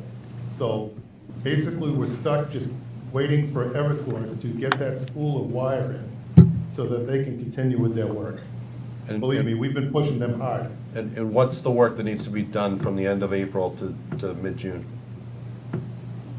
Basically, there are some utility poles that need to be moved so that we can continue with retaining walls and barrier on the bridge approaches. That work cannot commence until those poles are out of the way. So basically, Eversource has to come in and lay an underground line from manhole to manhole through the bridge and then remove the old utility line so those poles can be moved. Maybe Sheila. And then thereafter, the contractor will come in, button up the approaches, pave the bridge and the approaches, perform any work on fencing on the bridge, which I think is almost done, that type of work. You have my permission to send this along to Eversource because you can tell them I'm hot about this, and you know they have plenty of employees, and I would like them to move forward with their work. Well, I don't think it needs to be an I think it can be a we. The Yeah. select board, Yeah. you know, I think we can. Maybe Sheila can extend building on that. Maybe Sheila, who is there a representative of Eversource that maybe the select board can bring in and send a letter, or what leverage do we have as a town to help DOT get Eversource to turn up and do the work? I believe we have a contact. I deal more with Eversource Gas. Right. So this is Eversource Electric, but I'm pretty sure we do have a contact that. They've been in here recently. Yeah. I've provided a contact person over at Eversource to the town. Okay. Seems like the state should have some pull with them too. Yeah. Maybe a note to Senator O'Connor and Representative Sweeney would be maybe another option for us Yes, to Mr. try and help Sweezy. DOT get the support from Eversource. All right. All right, and I think we have some public input. Good evening, Shannon O'Connor Barabee. No relation, but congratulations on your retirement. I am a resident of Gardner Road, and I cannot turn right. For 2 years, I have not been able to turn right. To take my daughter to school at the Alden School takes an additional 10 minutes every day. To hear Mr. Jackson say I get it, residents are frustrated. I don't think you know what it's like to try to get your children to school on time at 7 a.m. and to get on with your day to get to work. We have been very patient, the impacted residents, the residents that have been most impacted by the East Street Bridge work. But it's not just that patience is running thin. This is the forgotten project, right? I know you're sitting here saying, you know, I challenge you to put a log together of days that there wasn't work being done. I walk our dog down by the East Street bogs, and I can tell you, maybe I haven't kept a formal log. 2 years ago, I didn't think I would have to keep a formal log. This was a planned project that I understood was starting after the school year ended, so as to not inconvenience the bus routes, what have you. But in addition to trying to get my child to school each morning, fortunately, we have not had to call the fire department since 2018. But as we all know, minutes matter in those emergencies, and I am very concerned that as the years go by and we don't have access to very normal town services, this is the forgotten project. And so as I walk by the job site, and for days, weeks on end, you don't see anyone there, and then you're right, for a period of time there might be a pickup truck or a truck or two, but then we will be patient in hearing, well, we can't do this portion of the project for 3 months. There is this expectation that residents will continue to be patient, and I think it's time, once we hit this 2-year mark of residents being extremely patient, that the state might need to hear from residents in a way that matters, in a way that perhaps requests a tax offset for the inability to use town resources, like getting their children to school and using fire services efficiently. So at this time, if there isn't completion of the project by June, I think impacted residents would be interested in coming together collectively to pursue legal action against the state. Thank you. Thank you. Thank you. Anyone else from the public? Any other board members? Yeah, I think I would like to see what we can do as a select board to maybe write a letter to Senator O'Connor, to Patrick Sweeney, to go ahead and see what we can do as a town to bring the focus on this project and get Eversource and working with DOT to expedite getting the job done. I am concerned when we get to June, we'll hear the same. There'll be other issues unless I think we get the focus and the resources that DOT and Eversource need to get the job done. Yeah. I'd like to see a letter. And Randy, just to bring you up to speed, you know, there was a big discussion about Eversource's responsibility here, and Sheila was here to listen to it. But if we have a contact at Eversource, they also need to know that this is unacceptable about the spool of wire and the poles. They are, you know, we've got contacts there. They've partnered with us on storms and everything else. Get them in. We need to get them to get this part done so they can finish this up. They can't finish this up until those poles are moved. Yep. So we just need to get them in here. I think something else that might be useful is, I know this might be a little unusual, but this is an unusual project and that it's taking so long. How about we, as members of the Select Board, get a weekly update as to what the project status is? Because what I don't want is for us to have another meeting to talk about all the things that went wrong. I'd like to get ahead of it so that in the event either DPW can send us something or Mass DOT or whatever, I'd like to see on a weekly basis until this is done. It doesn't have to be an agenda item necessarily, but just maybe an email that goes to the Select Board where we are, what the actual project progress is or lack thereof, because I'd like to keep a closer eye on this than we've done in the past. And that's not to point fingers at anybody, but that's going to help me better understand what we need to do as elected officials to put pressure on the appropriate areas. Fernando, as you said, you know, either Representative Sweezy or Senator O'Connor or us going. I'm ready to pick up a shovel and get in there and help out. You know, whatever we can do. So Rainey, maybe we can Well, do let that me for ask the next Mass couple DOT, months. let me ask Mass DOT, because you'd be the ones providing that information to Sheila and I, which we could then forward. Do you have the capacity to do that, please? Well, the update you gotta get is when the school arrives. There's no updates until that happens. There you go, 14 weeks. Until the school Well, I arrives. think that I mean, I'd be happy to say it's tomorrow. We want it to be. We don't want to be here either. So it's the critical path right now is Eversource. That's And 2 it's weeks. the only path. That's the critical path is, yes, Eversource. So maybe Eversource can send us an update every week. Where are we? Where's the school? Where's the school? Well, I think as a board, we can take a position. Fernando can craft a motion here that includes reaching out to our elected officials that have more presence with the state. Yep. And at the same time, requiring updates however we get those.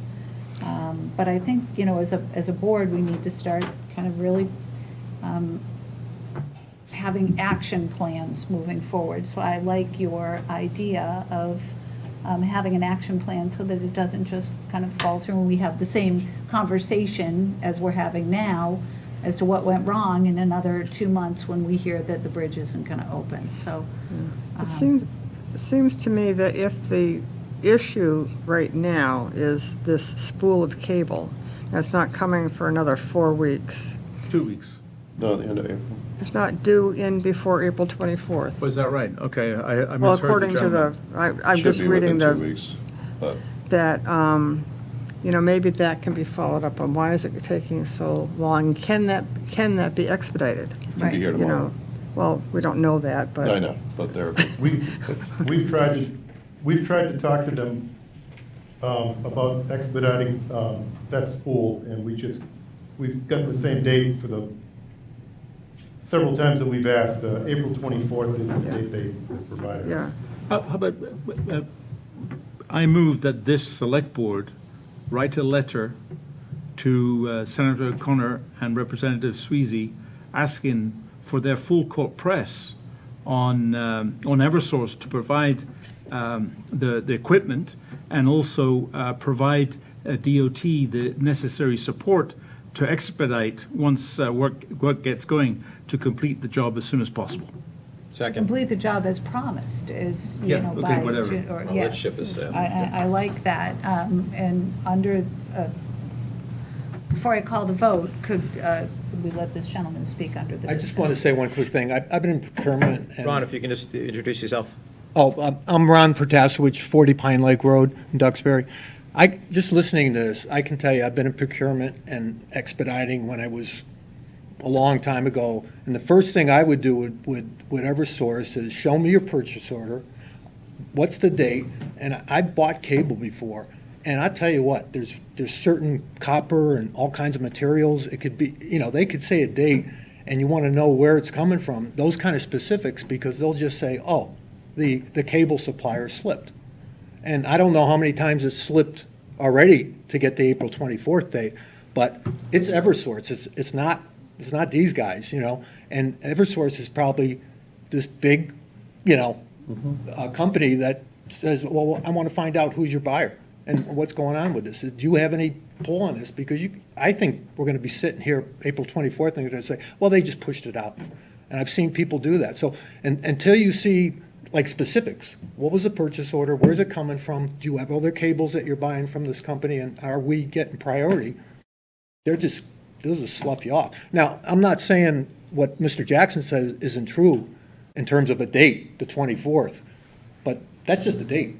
If there's nothing behind it that proves that they have it on order and where it's coming from, and has there been any delays because of issues worldwide? I don't know what it is. Well, But you got to get you. those kind of specifics. And at the end of the day, the buck stops with the state. The state's doing this bridge for us. The state has promised that it would be done. It isn't done. It's not really our job to micromanage the subcontractors on this, but I do think as a board, we can take a position. We can get our elected officials that deal better at a state level involved, and the pressure's on. So I have a motion and a second. Yep. Any further discussion? All those in favor? Aye. Opposed, abstentions, unanimous. I agree with you that it's not specifically our responsibility, but I do want the community to appreciate the fact that we're doing whatever we can to make it happen, in light of the fact that this has been, as you pointed out, a 2-year abyss. And Ron, thank you for those practical comments. Those are very helpful. Yeah, very practical, and this is a public safety issue that, you know, the whole town should be concerned about, so thank you. Before we move on, I have one question from Mass DOT. So will you be able to provide Sheila and I with updates as they come in? Because I am not obviously on the job site. Of course. Absolutely. Okay. But I would like a regular update, even if there's no update. Yeah, I think if you wait for them, you're Yeah. going to be waiting. Just like, hey, here's the activity or When do lack we of meet activity. again? When do we Next meet week. again? Next week? Yeah. Monday. I'd like to Actually, keep we meet on on this. Friday, but we're Oh, meeting right. on. I'd like another update from, I don't need it Well, from, we extended the invite for our bi-weekly meeting out to Sheila. She's more than welcome to,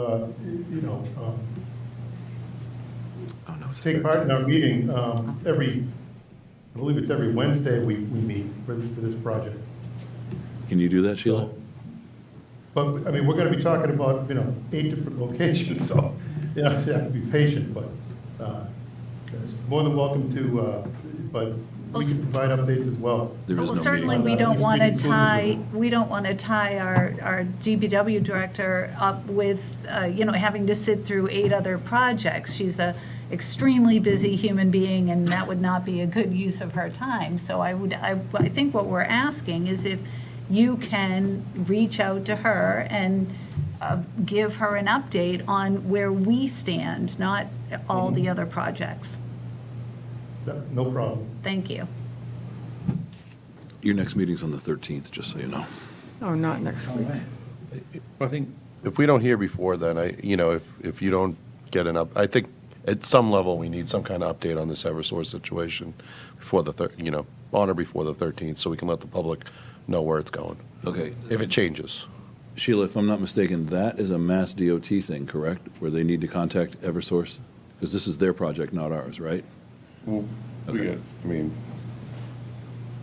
I'm a We one-man have been in band on contact with Wednesday. Eversource. I can assure you of that. Yeah. We check in with them regularly to try to push the date for them to get out there. Thank you. We'll help you. yeah, Yeah. make some calls. Thank you. I appreciate it. all right, thanks very much, guys. Thanks, Rob. Good night. Thanks for Bob. coming.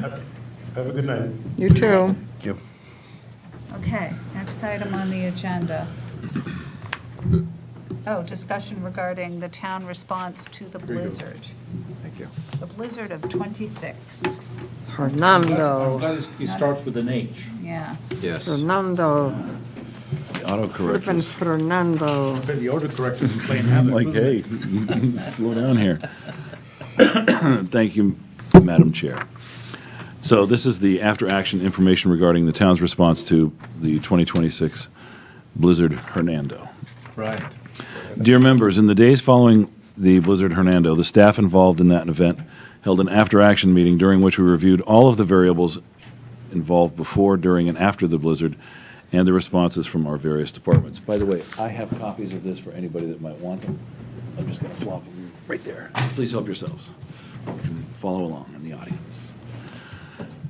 Setting the stage, prior to the arrival of Blizzard Hernando itself, all 13 of the DPW employees that compose our salting crew participated in a salting event that was necessary because of the road conditions at that time, the operations for which began on Friday, February 20th at 3:45 p.m. and concluded on Saturday, February 21st at 11:30 a.m.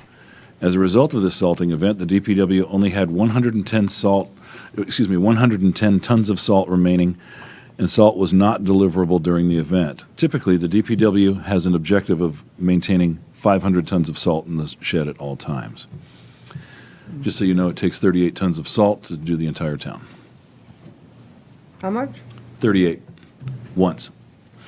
The DPW scheduled a pre-planned start time at 8 p.m. on Sunday, February 22nd for the blizzard. The first shift of the blizzard went from Sunday, February 22nd at 8 p.m. to Tuesday, February 24th at 1 a.m. All DPW salting and plowing staff, 25 staff in total, participated in this event. Staff then reported to work again on Tuesday, February 24th at their normal start time of between 6:30 and 7 a.m. We then shifted to a 24-hour rotation consisting of 12-hour work shifts starting on Tuesday evening, with roughly half the crew working night shifts from 6:30 p.m. to 6:30 a.m. and half the crew working day shifts from 6:30 a.m. to 6:30 p.m. This was done to maximize the efficiency of our useful fleet and to allow rest times for employees. This strategy enabled all essential pieces of DPW equipment to remain in service 24 hours a day. We ended the 24-hour rotation on Thursday, February 26th, and resumed all daytime work for all on Friday, February 27th. All DPW staff were then required to work snow and ice overtime the weekend of 2/28 and March 1st to continue cleanup efforts. Additionally, our contractors were working around the clock 24 hours a day starting on Monday evening, February 23rd, that was Duxbury Construction, and early Tuesday morning on the 24th, which was Northern Construction, and ending on Saturday, February 28th.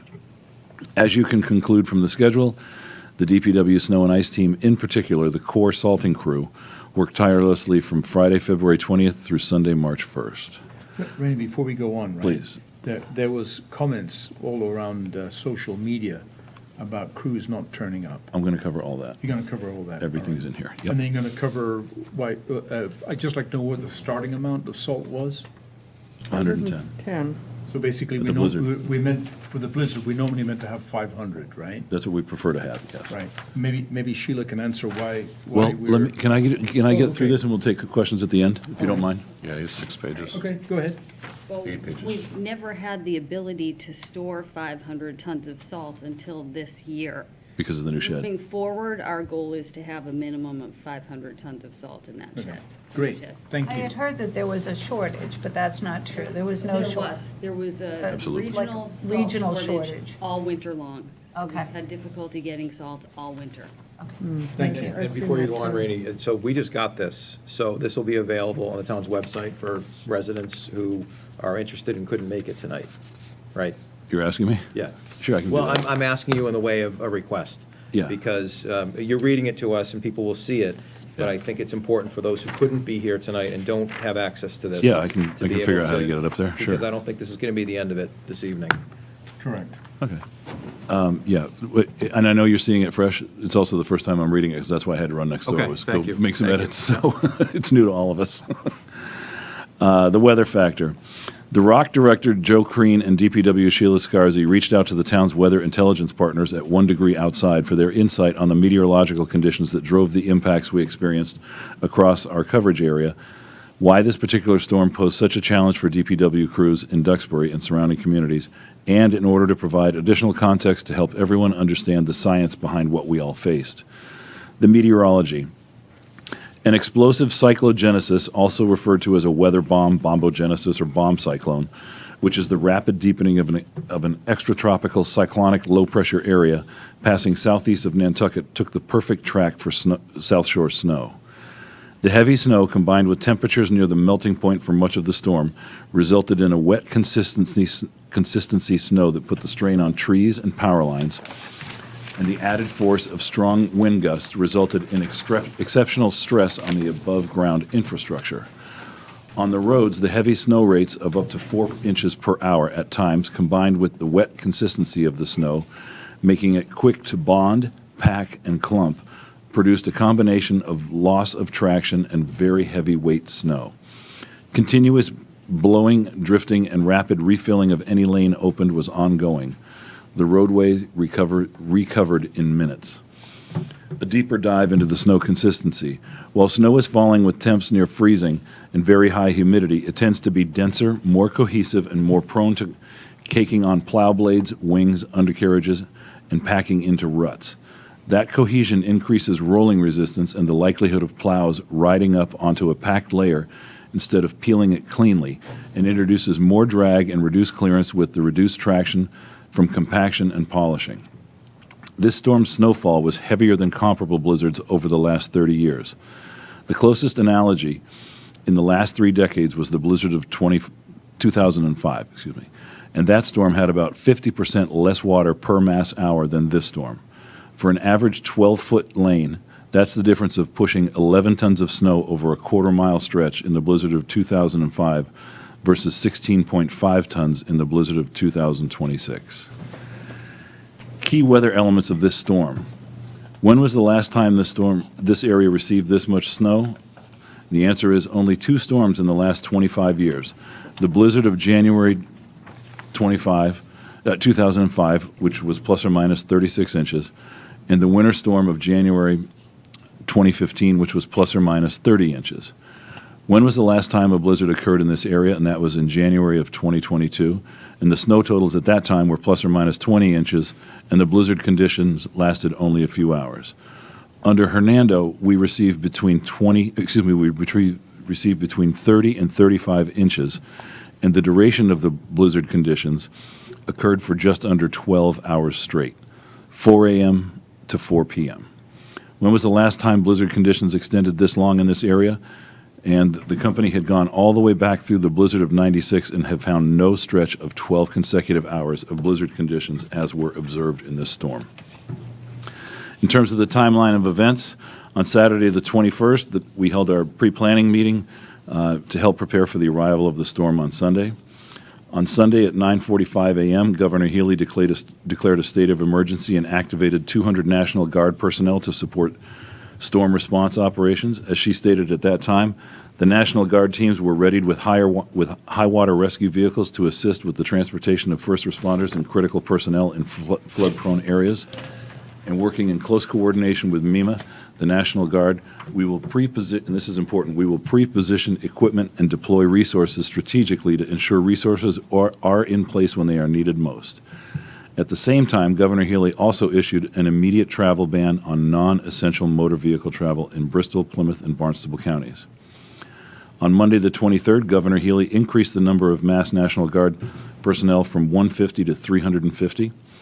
And then the governor also lifted the state of emergency for 4 counties, Berkshire, Hampton, Hampshire, and Franklin, and the state of emergency remained in effect for all remaining counties in the Commonwealth. At that time, Duxbury Construction arrived here in town to assist with snow removal, and they would remain on-site and active for the entire event, in addition to our own staff and personnel. On Tuesday at 12 noon, Northern Construction arrived in Duxbury to assist with the snow removal, and they too would remain on-site and active from Tuesday through Saturday. Also at that time, Governor Healy lifted the travel ban in southeastern Massachusetts. On Wednesday, February 25th, Duxbury roads were passable for at least single-lane vehicle access. On Friday, February 27th, by 5:30 p.m., Governor Healy terminated the state of emergency, and at that time, MEMA snow removal crews and equipment arrived at 2 p.m., and they would remain on-site and active until they left on Saturday at 5 p.m. And also the Army National Guard concluded its Duxbury deployment. What we learned. Since the closing of the Plymouth nuclear power plant and the loss of funding and manpower that were associated with that closure, the town of Duxbury's emergency management strategies have changed.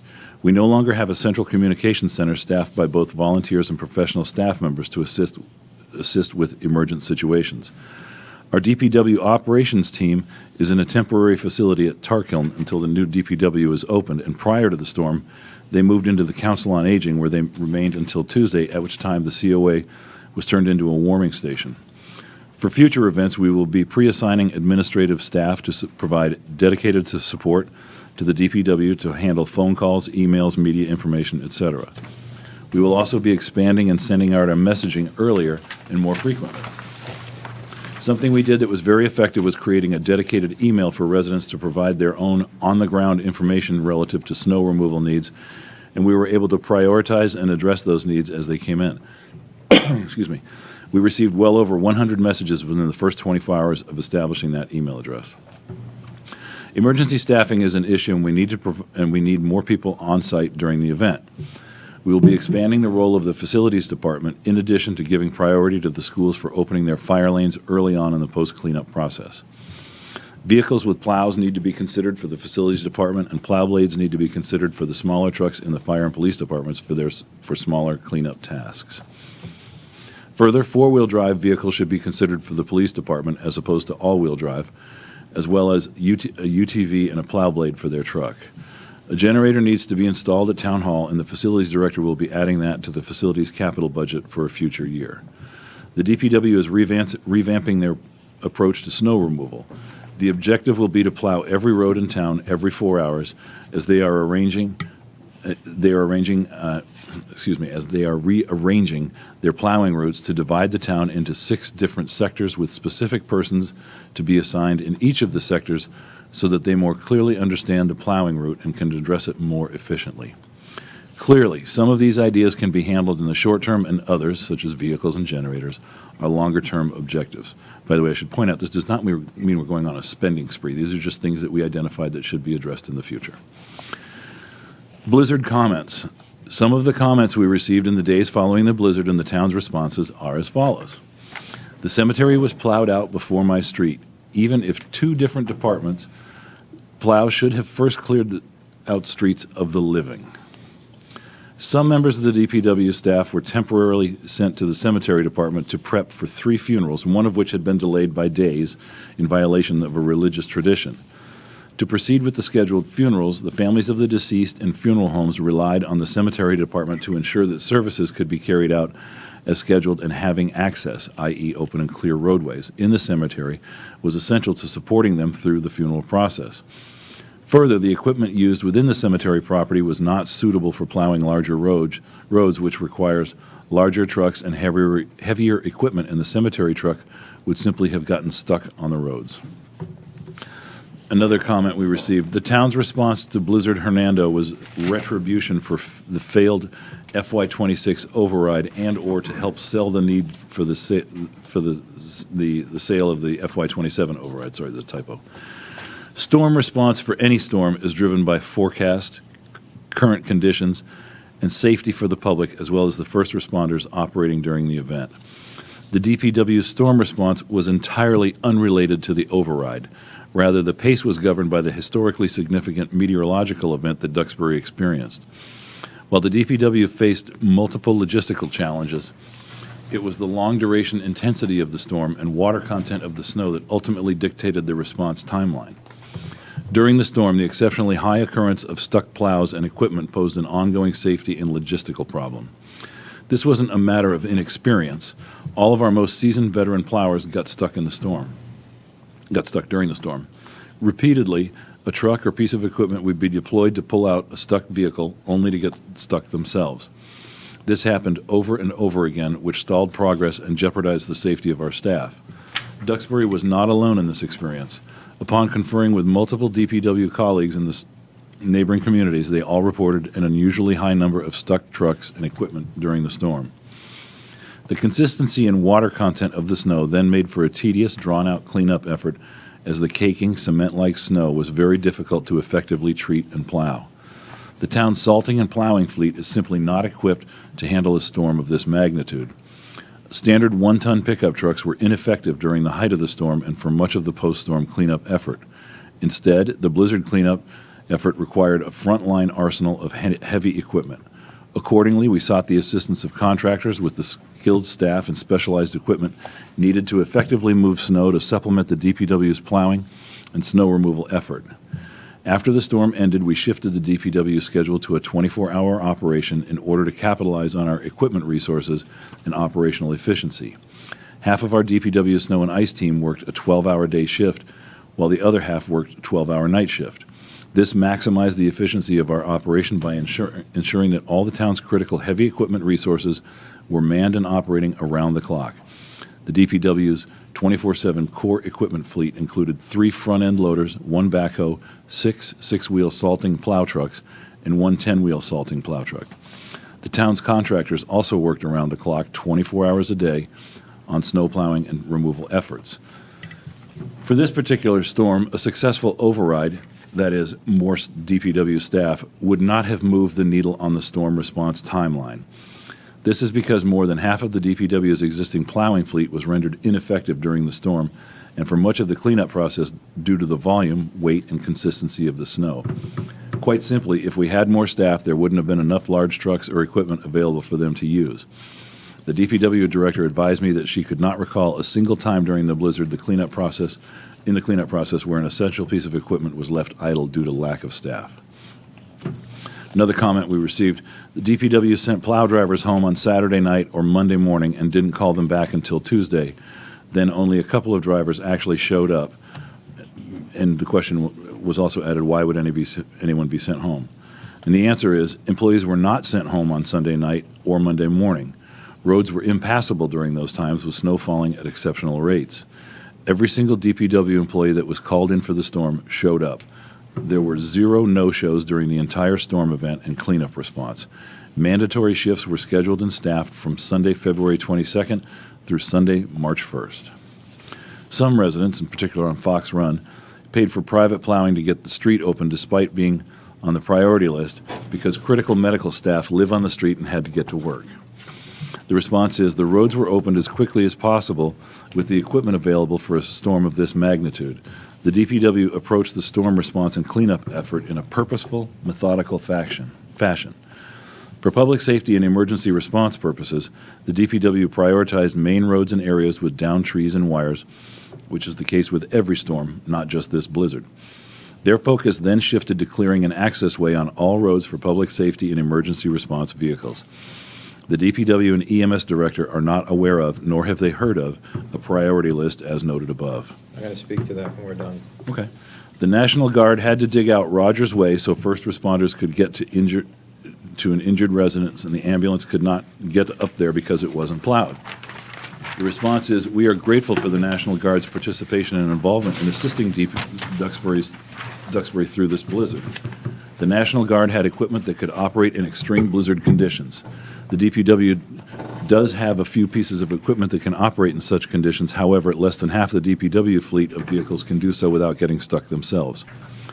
Of the 350 military personnel activated to assist numerous towns, Duxbury felt fortunate to have the 4 members and their 2 vehicles here with us. The 4 guardsmen brought 2 light-medium tactical vehicles, since our fire trucks and police cars could not respond to the flood of calls received. The LMTVs ride on a 47.5-inch off-road tires and have 22 inches of ground clearance. Municipal fire trucks have half that clearance and usually ride on tires made for dry streets. This storm highlights the limited number of fire department trucks available to respond in storms like this. The department does have a 1988 brush breaker. However, that piece of equipment is out of service, and they are finding it nearly impossible to source out the parts to make repairs. Another comment was the town should have MEMA personnel and assets in place in advance, reactive rather than proactive. We strongly agree with this idea, which is similar to the pre-deployment that Eversource utilized. However, when the EMS director spoke with the governor's office the Saturday before the storm and asked if the state would stage National Guard assets in Duxbury for easy deployment, he was told that was not an option, but the resources would be at the Hingham Armory. And it turns out, before they got to the Hingham Armory, they had to first report at Otis Air Base on the Cape and then go to Hingham and then come here.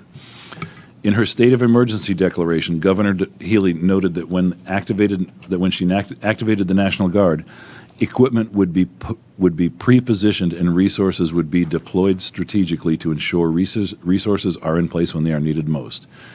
The EMS director made a request for the National Guard early Monday morning, and we were the first community on the South Shore that he knew of to request their services. After our request, several others, Pembroke, Fall River, Brockton, and New Bedford, followed with similar requests. As demand for National Guard assets grew, at the direction of Governor Healy, the Massachusetts Emergency Management Agency requested out-of-state mutual aid to support snow removal operations on municipal roadways. Snow removal crews and equipment from Vermont and New York both provided assistance to Massachusetts.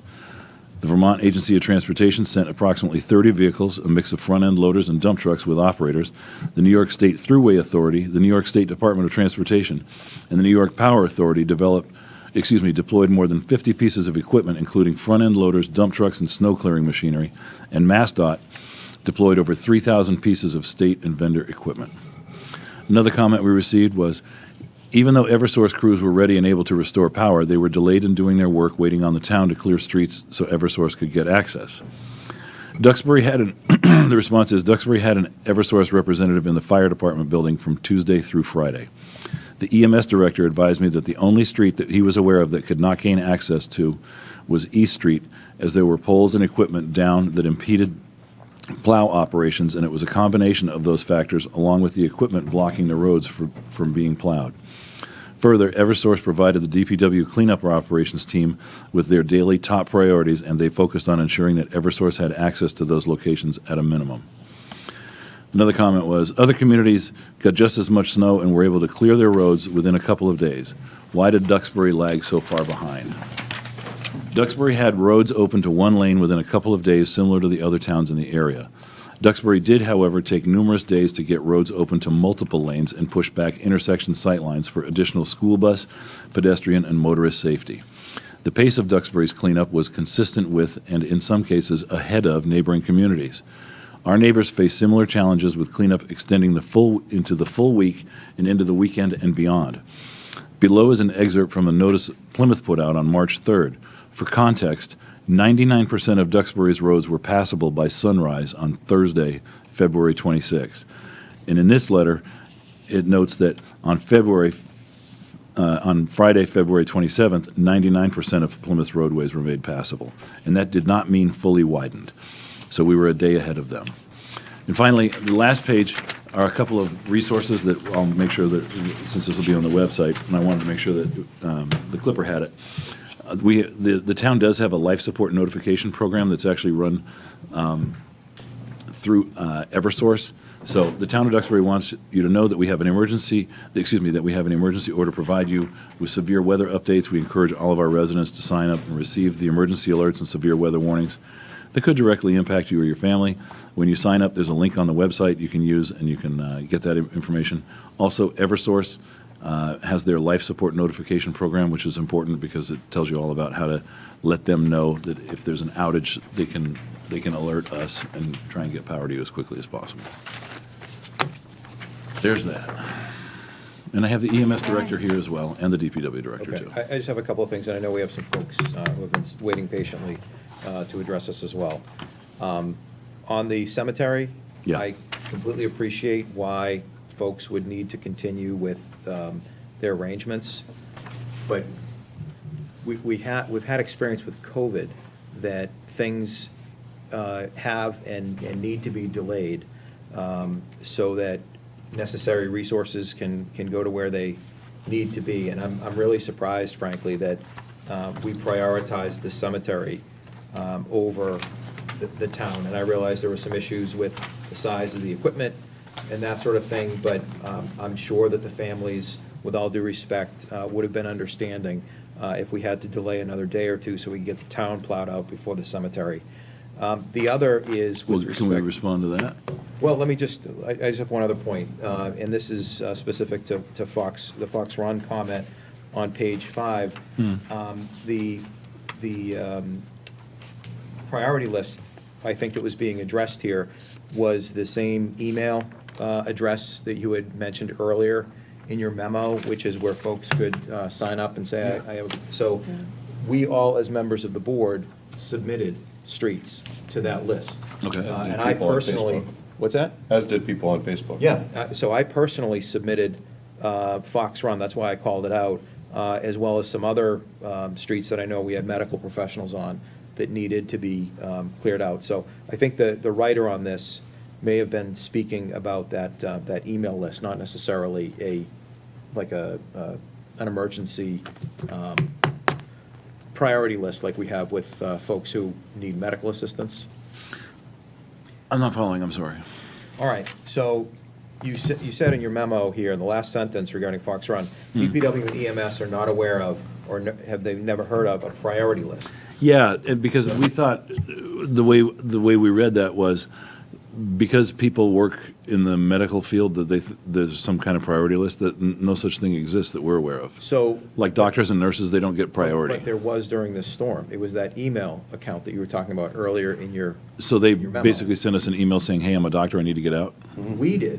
We said. Can I back it up? I'll remind you how this all came to. Yeah, help me out. I was actually on the phone with Rainey. Yeah. When that neighbor who is an ER doc and her husband both approached me and said, Yes. "Hey, we got to get out." And you said, "Okay, I'm on it. We'll Yep. get." And then you sent out an email very shortly after that, or a text message to all of us saying, if you know of anybody that is a emergency worker Yes. or a priority that we, somebody That we don't know stuck about, in, yeah. send, then that was the initiation of that list. Yes. That I think is being now. Okay. He also posted that on Facebook. Yeah, but it wasn't like a pre-storm list. No, no. That's established. Okay, in okay, town. okay. Like they have at the senior center no, for no, people no. with oxygen or No, there was power nothing like outage that. stuff. It Okay, was got it. Just an informal. Yep. Thank you. response. I appreciate the clarity. Right, that's, I mean, I've got a lot more. But you had that's the couple. another comment. Those are the two. The first one on the The cemetery cemetery. thing. That was well, not just did we have the variables that I explained, where the plow that they've got in there wouldn't have done anything on the roads because of the volume of snow. Then we lost power. And I want you to think about that for a minute. We have a refrigerated section of the crematory in which there are decedents. So we had to worry about the thaw, and we also had an active cremation going on when we lost the power. So that was sort of the critical turn, okay? We have to have the staff in there dealing with what's going on at the cemetery, not just outside, but inside first. But that's the little driveway in the back. That's not, you don't need to get into the cemetery for all Yeah, that. but the people working there don't live there either, so they have to be able to get in and out, right? Yeah, that little back driveway Yeah, that goes on to Mayflower Street. right. But my understanding is what I articulated here, and Sheila can answer any more questions having to do with why we didn't take the apparatus from the cemetery and throw it on the road. She can tell you about that. I will open it up in a minute, but the board is going to ask some questions first, so just hang on. Mike? I wanted to just kind of speak about or get a little better understanding of the MEMA piece here, because on the timeline that was given here about MEMA showing up at 2 on that Friday, the 27th, there was pieces of it that arrived on the 26th, I think around 5:30 or so, because we were discussing that between ourselves here about reaching out to our legislative officials.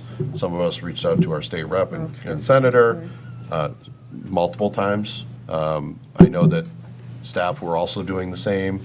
Our I was congressman. waiting for them at the warrant. And, Yeah. yeah. so there was a- I asked you guys to shake the tree to get them Yep. here. Yes. Right, Yeah. and I guess that's my concern. We knew about this historic event arriving. Yeah. This is not at you and not at anybody in I'm trying to understand, from a MEMA perspective, why that was such a fight and such a negotiation Rob can answer that. at the tail end of the storm, Yeah. as opposed to the beginning of the storm, not just for Duxbury, but for a Anyone. number of these communities. Plymouth, you mentioned them. We were the target of this storm. And I understand you have to plan for all the communities, but it just, it seemed like it was kind of late in the game, and it did seem like a little bit of a fight to try to get, and I wasn't the front, and he was the front line, and other people were on the front line making those calls, but just why it was so difficult to get those vehicles down here, and why it took so long. Rob's the Chief, guy. can you? I can help you out with that. Rob Reardon, I'm your fire chief. Yes. So I'll vehemently disagree with you on one of your points. But let's start with Saturday before, we did a phone call with all our department heads, preparation for the call. After we got off that call, I made the decision to call a contact I have at the governor's office, because I heard they were going to stage assets. And I said, you're more than welcome to stage them at the firehouse. I'll house them so that we can deploy them quick. They said that would not be available. They'll be at the Hingham Armory, and they'll be deployed quickly. Let us know if you need them. As the storm hit Monday morning, I think it was about 10 a.m. is when I made the call. I believe we were the first in the area. I know Plymouth hadn't called, Pembroke hadn't called, none of the departments down here had called, so we made the first call. Now, if you remember back from 13 and 15, we did this before. It took quite a bit longer to get National Guard resources in, much longer. It actually took a day. So we were way ahead of it. So we saw our first resources roll in about 2 o'clock. On which day? So the Monday. storm hit on Monday. Storm hit Monday. Yeah. First call was about 10-ish, somewhere in there. Could have been 9, could have been Yeah. 10:30. And took Height of about the storm. 4.5 hours to get it. Yeah, and That was the Chief, first 2 trucks. Just so I can clarify, not suggesting that you needed to make a call, I'm just wondering why the state didn't not like, you said you were going to vehemently disagree with me on something. I'm not suggesting you should have made a call earlier. I was suggesting that They should have why been here. weren't they Already here. proactively here before? I guess that's. They're not here. They're physically not Yeah, here. and I just, I think that's. They don't have eyes on the ground. We do. And if you look historically, back to 13 and 15, it takes a long time to get these resources, and, as close as they are, Yeah. it's far away. Now, one other thing I want you to consider is our roads weren't passable. Route 3 wasn't passable. It was shut down. Right? Yeah. So, talking to the National Guard, where are they? When are they going to get here? They're literally rescuing people on the way down here, and they're trying to get here. Sure. Catastrophic storm, we did the best we can. Again, we called resources early. As soon as they could get here, we used them, and we kept them as long as we could. We kept them until Friday night. I wanted them here till Saturday, but they were deployed elsewhere. They needed to go down Cape and do more. No qualms about that, and that's kind of what we heard. I was wondering, this bomb's about to come right to not you. So The state knows. So your question is your frustration at the state? Yeah. For not, I mean, that's. Because they have these, we have our resources, they have theirs. Yeah. And they certainly got here, and they were very helpful, certainly. So it'd be interesting to know if Governor Healy and her organization is doing an after-action review. So did I hear you correctly, that they had equipment in the Cape, they had to go up to Hingham Armory, past us, and back down again? Yeah, Is that correct? I learned that from, I don't know if the equipment did, but I know the guys did, the guys and the gals that were responding. Makes no sense. They had to go down there for assignment and then Okay. deployed from there.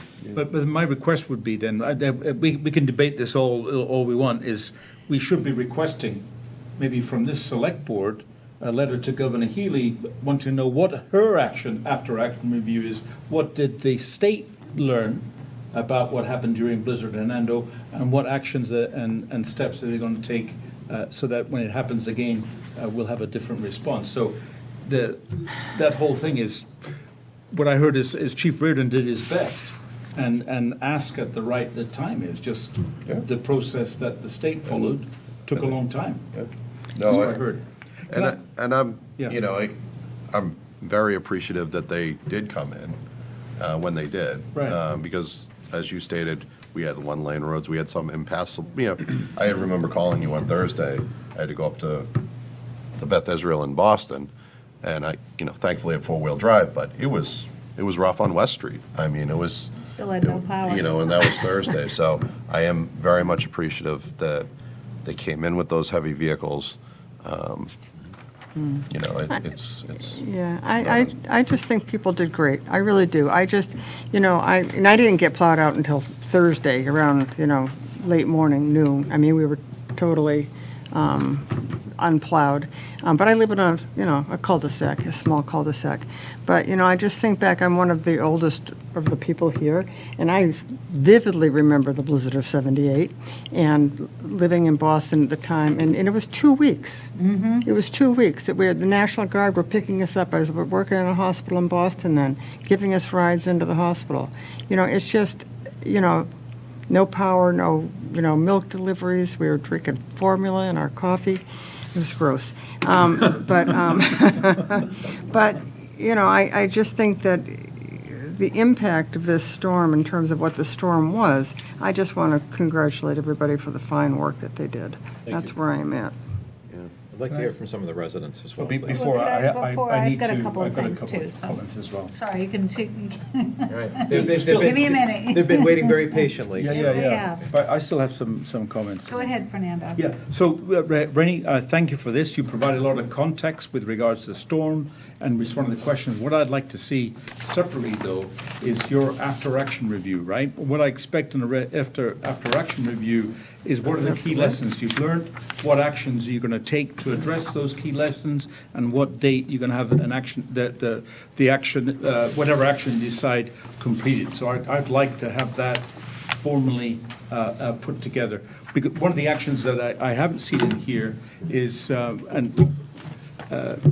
Chief Reardon, I hope you don't mind me sharing this information, but we have a backup generator, and that failed at the Rock. The backup generator failed, right? So I had no power at the Rock. backup generator failed, and then we were running on batteries. The rock was running on batteries, and we nearly lost the batteries because they would have gone flat. And fortunately, one of the National Guardsmen was an electrician and was able to go out to the generator and clear it out and resolve the issue and get that started. That is critical. If we would have lost that backup generator and lost the batteries, we wouldn't have had the rock. So I don't see this mentioned here. That's why I want, and I'd like to see a detailed after-action reviews. I got perfect examples. I was in the oil and gas industry. I've got 100 examples of after-action reviews. Unfortunately, there's a template. This is what we learned. This is the action we need to resolve that, and this is the date we'll have that action completed back. I'd like to see that put together and shared at this select board, at a future select board meeting. Do you have the capacity to do that, Rob? Can I talk about the generator real quick? Sure. Because I think there's more context to that. Okay, no, please. So, again, I was here for 13 and 15 when we had those horrible storms. And honestly, it's a little bit of a replay. That was almost like a test run. Right. We had this happen back then. The generator died back then. But we hadn't prepped back then. We didn't have what we have in place today. Right. So when the generator died this time, we went to a UPS battery system, Yep. which gives us 30 to 45 minutes. But also, we applied for, with Nancy's help, we applied for Maya grants. Yep. And we also went to SERPED. So we have a rollout generator. So when that happened, the rollout generator came out. We started hooking it up, and that was our backup. So we would have powered that up, and we would have got the dispatch center back So up. basically, that was a follow-on, right? When you shared with me, we were running out of UPS, but then, of your uninterrupted power supply, the battery. Yep. But you're saying you also had another, Yep. a So third generator. that was happening. Firefighters are pulling that thing out, getting it ready to go. It's a big generator. Okay.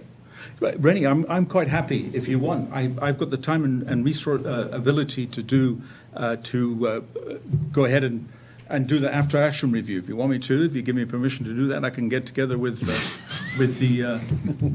teams and go through it. I've got no problems doing Does it. the board want that? I'm happy. No, I mean, do you want the whole Right, report? Because we want the board to agree that this is something. Fernando you has want. you certainly have the experience doing that. We've got no Thank problem you. at all. Appreciate it. Thank Is you. everybody else set? I have a couple of questions, probably most geared towards Sheila. So I've been around long enough to know that, back in the day, there were subcontractors that were lined up, that in the event there was a storm, you'd get, Paul Brogna would call in the middle of the night, and, you'd have to go out and plow snow for the next, forever.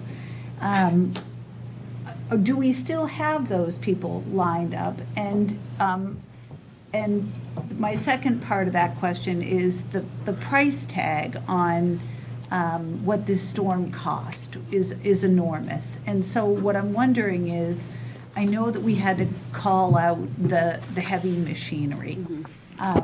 I'm sure that is incredibly expensive, and that is probably why this storm cost us so much. Is there an ability to anticipate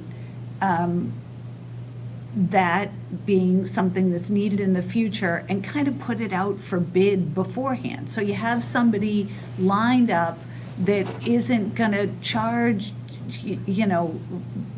whatever when you're in an emergency, it's whatever they say you're going to pay because you're in a pickle. But if we have stuff set up ahead of time, and maybe we do that already, but could you speak to that? We do, and I think I've spoken publicly on several occasions that this winter we were very anxious about it because it was a perfect storm situation for the DPW, where we have the new facility under construction, we have the disjointed operation, we were operating out of Tarkhill, we have equipment scattered throughout town. If there was ever going to be a winter to have the actual perfect storm, of course it happened this winter. But I mean, the big picture is we got through it and we actually did a pretty good job. But one of the things I noticed when I first came here is Duxbury prided itself on, we do the snow and ice in-house. And as you know, I came from a much bigger community that could not do the snow and ice in-house. It was just too large of a community. So I've been talking internally for the past 2.5 years, we need to get more contractors. One of the areas that I've been focused on is the school, because what happens with the school is, we have to get the school opened up by a certain time. Otherwise, school's delayed or canceled. So what DPW has been doing is everyone leaves their route, runs to the schools to clean up the schools in time for school opening, and then back on the roads. That's inefficient, and it's a public safety hazard in my mind, how that's been done. So this year we were trying to get a contractor dedicated to the schools. We had 3 contractors back out because of insurance. So it's very difficult to get contractors with the heavy equipment in particular because of the insurance requirements. We did sign up 4 contractors this year, which has been the most since I've been here. However, those were small trucks. The small trucks proved entirely ineffective during the storm and for most of the cleanup. So, when I've thought back, gee, what could we have done different?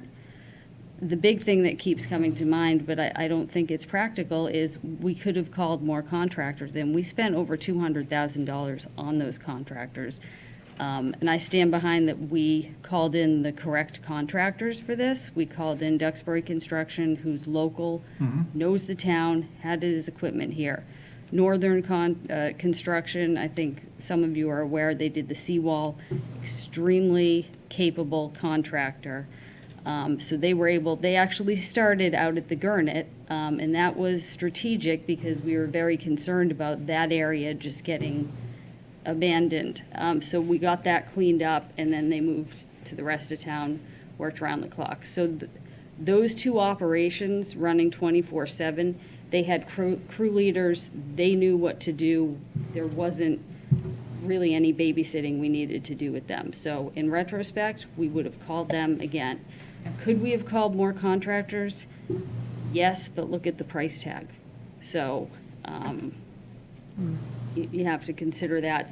In terms of our staff, again, it was mentioned, even if the override had passed, if we had more staff, there wouldn't have been enough trucks or equipment. I mean, it was the heavy equipment and the big trucks that were useful during this storm. Yeah, the override's got nothing to do with this. Yeah. but- My final question, and I'll open it up, is that unfortunately, I am not blaming anybody, it was just a result of having to move the snow with the big heavy equipment. It's damaged a lot of people's, you see like people's sprinkler systems are up in the air with hoses out of the ground, and The roads.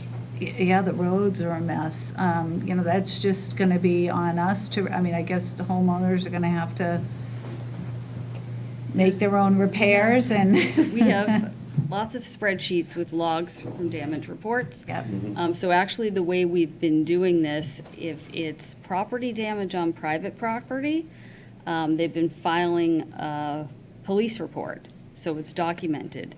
And then they file that through the town manager's office for an insurance claim. If it's within the public right-of-way, we're doing what we can.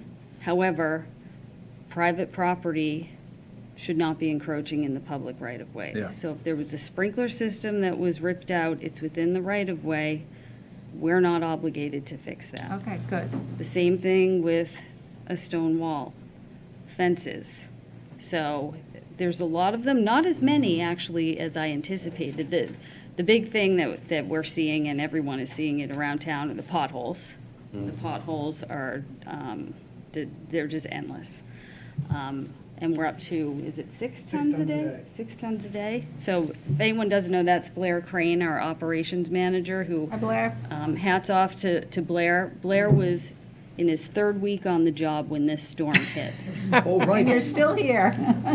He did a tremendous job. So, Sheila, we're able to fill that position following the retirement then? Yes. Right away. Yep. Great, superb, welcome. Thank you. Yes, Yeah, and thank he's you. still here. He has a lot of experience Yeah. from the Berkshires, so Oh, yeah. his snow and ice experience was instrumental during this storm. All So right. really appreciate him.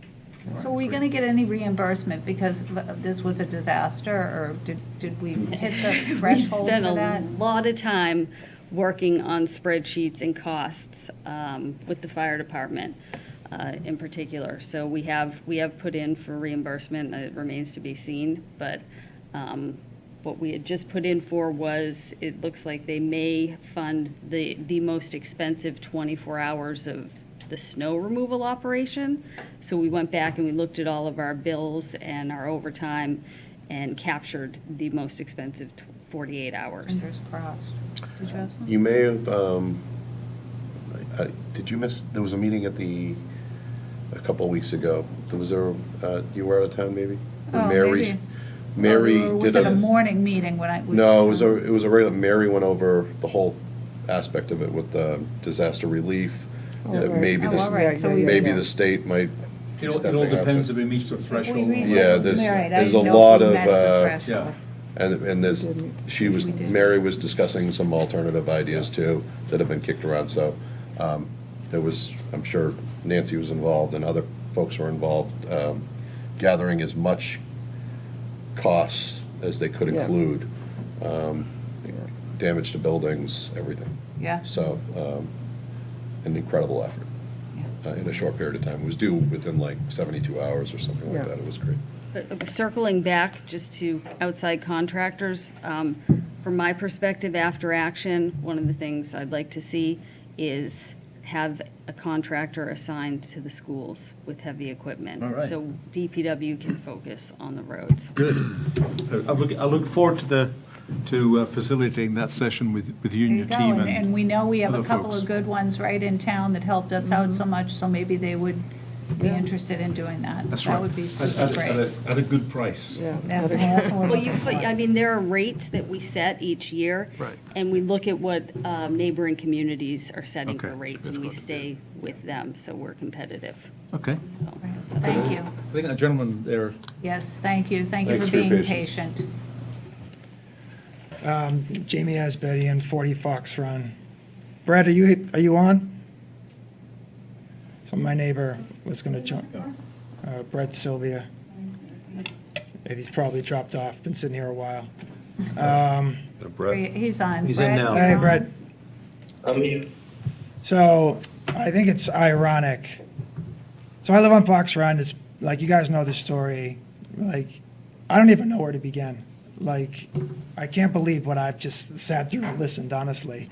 You guys listened to the Mass DOT guys, and you were rolling your eyes at what they were saying, as we all were. And they told you things, and you didn't believe half of it. And I'm speaking for you now. Sorry, I don't mean to speak for you. I sat there, and I didn't believe half of it. I'm listening to you guys, and I'm sitting in the same boat.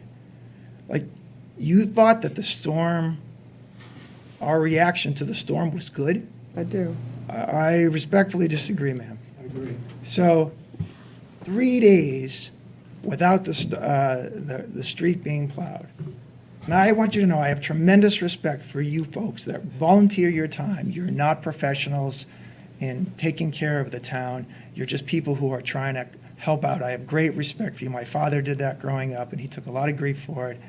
I get it. But the paid professionals that run the services of the town, like, how do you go 3 days without paving a street? And please don't say that small vehicles don't work. Fox Run was plowed by a Ford F-250.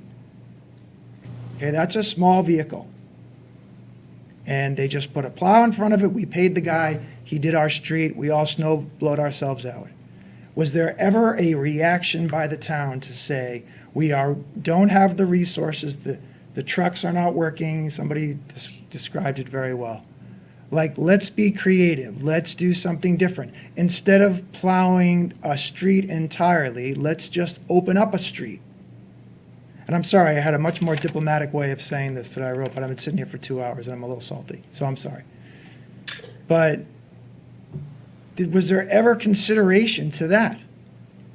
It never sounded like we ever veered from the original plan, which was take trucks and do streets. How about doing part of a street? That's what we did, and we're a bunch of guys that don't know what we're doing. We just happened to have a neighbor who had access to a truck, and we paid him to do it. Why didn't that happen for all the other streets? It's not that hard.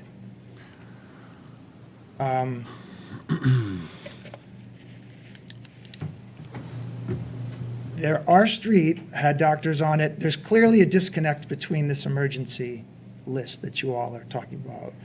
Mr. Reed is not aware of such a list or didn't think of it. So some of you on this board heard from people on my streets and said, yep, there's a list. That's ridiculous. You thought there was a list, you didn't. How is that possible? Well, go ahead. No, I'm Fire sorry. away. Do I go or do you go? I don't know what the rules are here. Go ahead. So. Keep going. Keep on going. So, like, clearly there's a disconnect. Brett is a doctor. He lives next door to me, and he couldn't get out of his house to get to work. So he had to call in sick. And the strategy of the town seemed to be, we're going to do the high priority areas first. And when we're done with that, we're going to do the middle areas second, and then we're going to do the third area. Like, you can't, that's a privilege you don't have. And you guys are the experts. You can, anything that I say here, all of the information I have about the storm is based on the information that you have given us in the newspaper. I'm not going to refute anything. You can refute anything I say. I have nothing to say against it. Don't have access to data that you don't have access to. But you can't just leave streets unplowed entirely. What if you took a Ford F-250 and plowed it once and let the residents figure it out, which is what we did. And that happened on Tuesday. We did that all on Tuesdays. So. I think that was Wednesday, Jacob. Sorry, it was Wednesday. Right. Sorry, it was Wednesday. So I'm disappointed to hear that the reaction is that the town did well. I don't know what, then, I'm stunned at that response. Brett, did you want to add something more personal to that? I don't have too much to add. It was just very frustrating situation for me, having to call into work for the first time in 14 years, not because I wasn't willing and able to go to work and try and take care of people, but more so because I was stuck in my home. I did try and leave and did not get very far at all. And the next day, the Wednesday, I was back to work, and I had to have a friend from the other side of town come and drive me down to work because that was my only option. And so it was just a frustrating place to be. Yeah, there's very little that we expect of the town. You can debate almost all the services of the town. Public safety, and you guys said it to the Mass DOT guys, public safety is the main thing that we ask for paying taxes. And couldn't get out of our own street for 3 days. And I've never seen that ever once. I've never gone 24 hours without the street being plowed. And don't say that there was too much snow and there's too much water and we couldn't move, we didn't have enough salt. We moved the snow on our street. And we're a bunch of people that don't know what they're doing. So I'm sorry I cut you off before. No, it's fine. Thank you. Thank you. Thank you. So I've got a bunch of You need stuff. to say your name and address. I'm sorry, just for the Ron, record. I was already up here. No, Thank you. Ron Protasewicz, 40 Pine Lake Road, Tinkertown Landing. I can see both sides here. And some of the things you responded to, Rennie, are definitely stuff that was flying all around town. And I think, rumor mill is rumor mill. And so I think a lot of what you responded to provided context. This guy, both of you, you're out there, I don't know how many hours, round the clock, right? So I certainly appreciate that. I guess, it's like, can I be honest? I feel like we're taking a victory lap. We did great, and we're never going to compare ourselves to Hingham or Norwell. We're going to compare ourselves to Plymouth because that's a big town. It's easy to compare it to. Why was Hingham over here plowing for us? Because did they get back to school on Thursday or Friday, Hingham, I think? Anyway, so I don't think, to your point, Fernando, we are not doing a corrective action. I came from the automotive industry. It's called an 8D corrective action. I've got all the forms too. And I love the fact that you responded to every one of these things, Rennie. I don't care. These are all just like gossip things or whatever. I didn't get anything concrete from what you responded to. That's the way I feel. Last thing I'm going to say is I'm a trustee of our neighborhood, Duxbury, Tinkertown Landing. We have 38 homes. We employed, our landscape and snowplow land contractor is Brandon Landscape out of Pembroke. We switched snowplow contractors right before the first storm. First storm was 20 inches, right? And then we had this 33 inch. He did a great job on the first one. I was able to get out of my street Tuesday morning, and I had one lane, and all they have is pickup trucks, big pickup trucks. So they plowed 8 o'clock, and all the way through the night, they came back 2 or 3 times, and I was down to pavement. Our whole neighborhood. I got out on Elm Street, I almost killed myself. I had to go to a doctor's appointment. And I guess now, I didn't get any communication. I guess I should have been, you know, we had power. But all I'm saying is, I got out to Elm Street, I went down School Street, I know how to drive in snow. I have a Highlander, it's not a 4-wheel drive, it's all-wheel. I got out to Bennett's, boom, got on the highway. At 7:30 in the morning, the highway was done. So, you know, I'm just frustrated like he is. And I think taking a victory lap does not make the residents happy. Yeah, so I'm sorry, that you made a good point. I thought I was gonna come here and you guys were gonna say, we could have done a lot better. And these are the things that we could have done. I think But we you didn't are- do that. You Compare did, yourself. you We did, are trying. you took Okay, a. whoa, I think one this- person just- at a time, I do- and please, to I the do- microphone, I okay? do- Anyway, because I didn't get anything out of this. Ron, right. I do think that we are trying to point out things that we can do better. That's what this is about. That's what, you know, and Fernando is going to be working with the departments and trying to come up with a list of things that we Yep. can do better. I don't think anybody's taking a victory lap here. I think that this was a really challenging situation. I was with you. I didn't have, you know, I was in the same boat. No power to, you know, up until Thursday. We got hit hard. I think we got hit harder than Yeah, I'm normal. not talking about power. I'm not talking about power. I Well, get that. I'm just saying, it was certainly challenging. I think we can find areas that we can improve, and that's what this is what we're trying to do here Yeah. tonight. Right, and I didn't So get one of the plowed things- out until Thursday. I mean, we were there, stuck. Right. You Routes know. is one of the questions I think we'll discuss as part of the action review, Right. after action review, okay? I hear you, We hear you. Yeah. okay? Well, I thought it was very serendipitous, I don't know if that's the right word, to have the Mass DOT guys go ahead of us, and for them to state what they stated in a way that made me at least feel that nothing's going to change. I felt awful for the woman the resident. Like, I didn't get anything from them that made me feel that anything is going to be different on June 7th or whatever. And I'm walking away from this meeting feeling the same way. Can you just- Your point notwithstanding, and you guys are, like I said, you're all volunteers, and I appreciate what you do. But I'm just telling you, that's how I feel as I'm going to leave this room. My commitment to you is I will conduct, on behalf of the Select Board and working with the town and helping the town, do an after-action review, all right? And list out all the things that didn't go quite right, all the things that went well, and what actions we're going to take to correct it. And one of them I heard is quite clearly, routes. How do we prioritize routes? I've already heard the schools is one priority. Your Forks Run is an example, another priority. So we just going to figure out and sit down and do the after-action review. So my commitment to you is at some point in the near future, we'll report back on the after-action review. And hopefully, you'll see that things do happen and things do change and things get going in the right Thank you. direction. And I just want, you said so, I just want to make sure, like, our street is not special.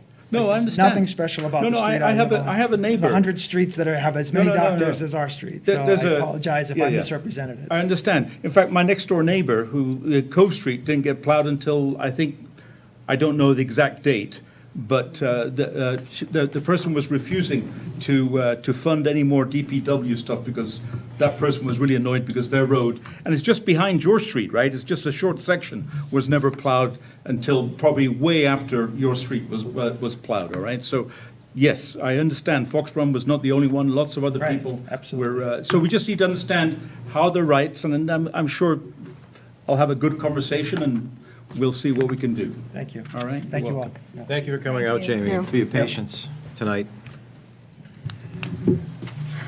Okay, are we done with this conversation I think For so. now. this evening? I'm And glad we that look Fernando's forward gonna- to. yeah. Yes, thank you, Fernando, and conversation we'll will- look forward to. I think the this was, I think people were sensed a disappointment that, I think this is just the start of the conversation, and we just need to continue it and get it to a successful conclusion.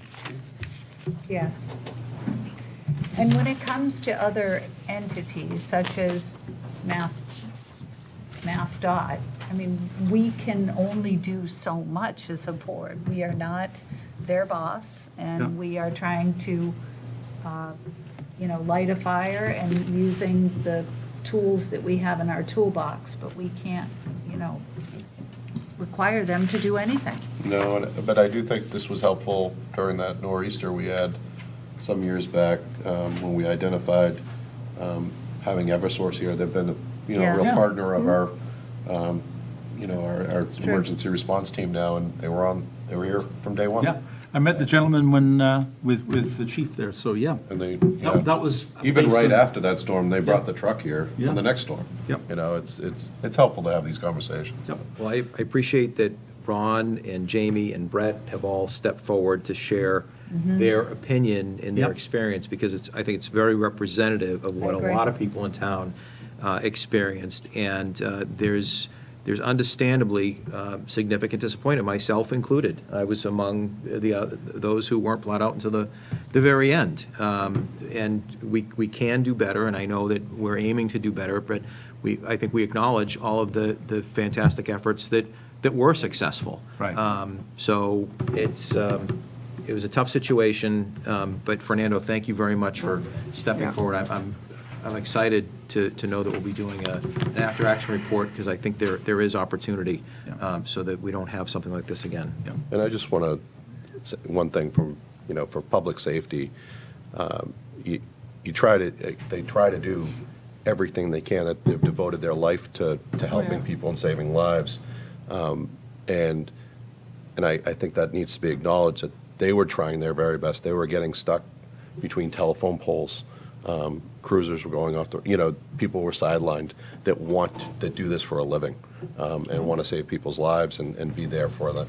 So, I think we do have to acknowledge that a lot of people put their had scared families. They were worried for their safety, and they were doing the very best they could, from plow drivers to fire and police and our rock professionals and everyone in between. So that does have to be absolutely acknowledged in a storm like this. Yes.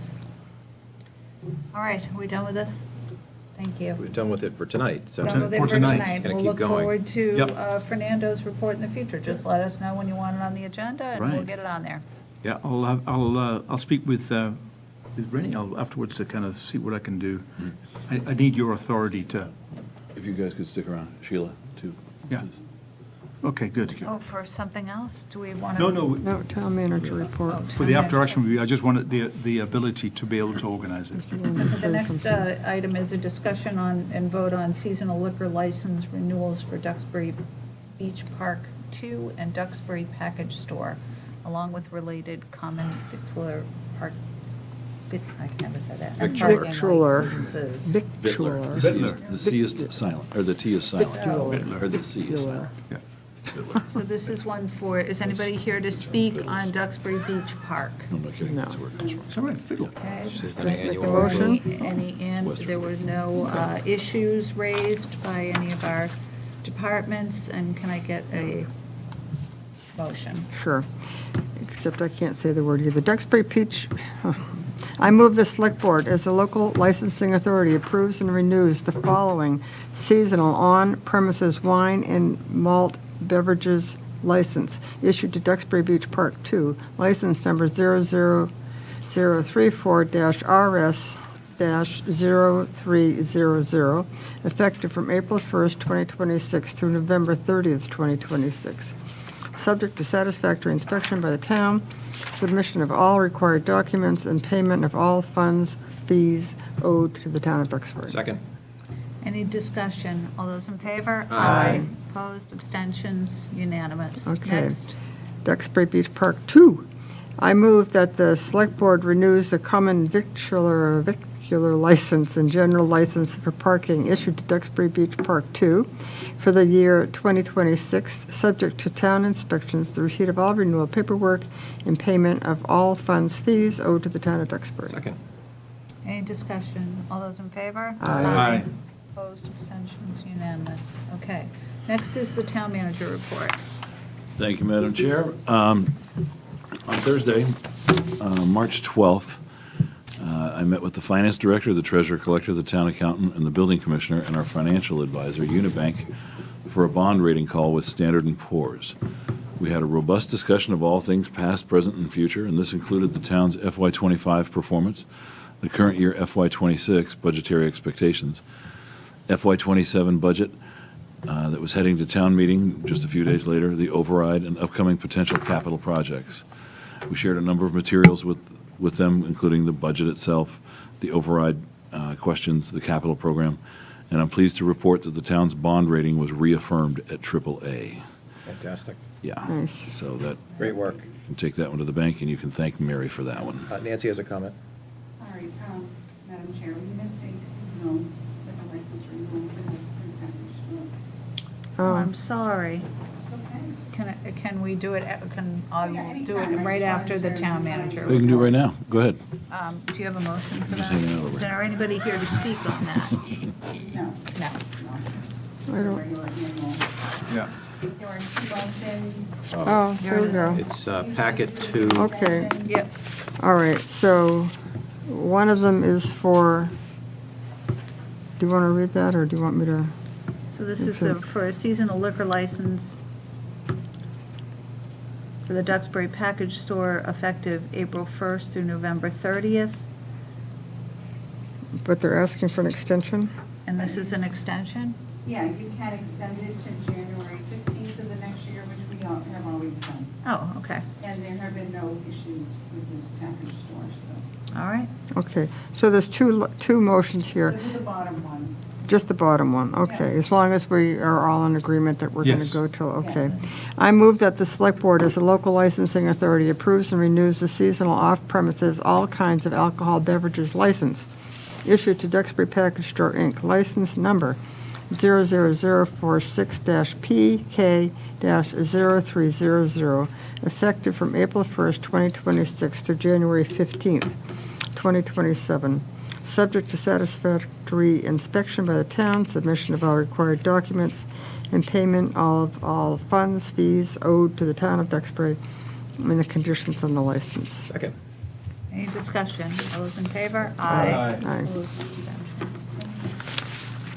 Okay, now, back to the town manager's report. Yes, and I'll say it just because it bears saying again, we've secured the AAA bond rating. Fantastic. It's always good news, yes. And can you just clarify on that the bond agencies were aware of the town seeking the Override, yes. override, and so basically, there's nothing that's happened that they weren't aware of, and we still got the AAA with all of that, okay. Yes, that is correct. I also wanted to extend my, from the town, you folks, myself, to a number of people that were involved in the search for the young boy that went missing last week, and thankfully he showed up just fine here in Duxbury. I wanted to thank the Marshfield Police and Fire Departments, the Duxbury Police Department, the Duxbury Fire Department, Metrolec Search and Rescue, Plymouth County Technical Rescue Team, the Massachusetts State Police, the Mass Department of Fire Services, their Special Operations Unit, the Plymouth County Sheriff's Department, Boston Fire Department Drone Unit, and of course, Ben Ruggio, the guy who had the little boy sitting on his front porch and served him breakfast and called the police department, and they came over and rescued him, and not rescued him, but they came over and picked him up and took care of him. But I had a really nice conversation with Phil Tavares, the police chief over in Marshfield, as I did with Rob and Mike during the whole course of the thing. And we have a very strong partnership with that town, and it's nice to see everybody worked together like that, but their swift response, and it was a show of overwhelming force, as it should have been. It was remarkable, and I'm just very glad, as I'm sure all of you are, that it had a very positive outcome. So they have our sincerest gratitude for all that they did. And the last thing I wanted to let you know is there's a notice that I got from the planning department where help to build resilience to climate impacts in Duxbury. There's a focus group that you can join, and this is happening. I'm going to give you a copy of this. April 7th at the center, formerly the Senior Center, between 5 and 6:30 p.m., and April 14th between 6 and 7:30 p.m. at the Duxbury Free Library. As it says in the notice, we want to hear from you about your ideas and experiences related to extreme heat, inland and coastal flooding, and other climate impacts. Your input will be used to develop future climate resiliency projects in Duxbury. You can contact Matthew Hines on the town's website if you'd have any interest in going. Okay. Madam Chair, can I speak to that just for a moment? Yes, I appreciate that the planning board is doing this, but I want to make sure this is being done in parallel with implementation of the comprehensive plan. The town's already spoken to a number of important issues, including climate resilience, and we have a report from 2019 in the comprehensive plan that we're still trying to implement.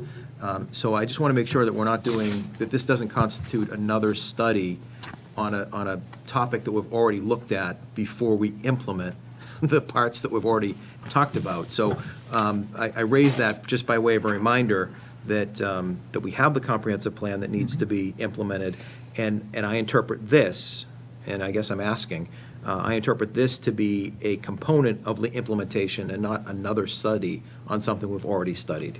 I think that's probably right. Yeah, okay. It's part of that. I hope so. I hope Is so. the Coastal Resiliency Group a part of this? I don't know, but they would certainly go. I mean, they would certainly. Since we have a committee for, I mean, I don't think they're part of putting this together. Is that No, I don't know. I just know that I got this from the planning department, so. I think your point's well taken. my limited And I knowledge. certainly hope that the Okay, Coastal Resiliency Group is, there's somebody online to talk about that. that's Okay. on, So I don't know if. Been waiting. oh, okay, I can certainly jump ahead, thanks for telling me. So we're gonna jump to the Friends of the Council on Aging Volunteer Appreciation. Is that an event? And is there someone here to speak to that? Paul Bragg Oh, Mr. Brogna. online. Is Mr. Brogna here? Oh, yes. He just came on, so here. So this is a one-day liquor license They do it every year. request. Every year, yep. Mr. Brogna? There you are. Can you hear me now? I can. Yes. We Thank can. you very much. Paul Brogdon, 90 Humphreys Lane, supporting the Friends of the Council on Aging, and I guess we call it the Duxbury Center now. We have our annual event on Thursday, June 4th, from 3 p.m. to 7 p.m., and we usually have the beer and wine license as one of the accommodations for the social. It's something we started a few years ago, and it's been supported very, very well, and we hope that the Select Board will not only approve the permit for tonight, but also attend the afternoon event in June, and we look forward to another successful afternoon as we have the last few years. So I'll be more than happy to address any questions. Thank you very much for your support in advance here, and thank you. Thank you, and thanks for your patience. Do we have any questions for Mr. Brogna? I'd like to just compliment Paul and his team for pulling this together every year. The COA is very fortunate to have tremendous volunteers who put on great programs, and I really appreciate the fact that the Friends acknowledge the volunteers on an annual basis through a formal program. I'm sure that the volunteers would still volunteer without it, but I think it's a nice acknowledgement every year that they do, and I enthusiastically support this application. Any other questions? Thank for you. We Mr. appreciate it. Brogna? Nope. I'll take a motion.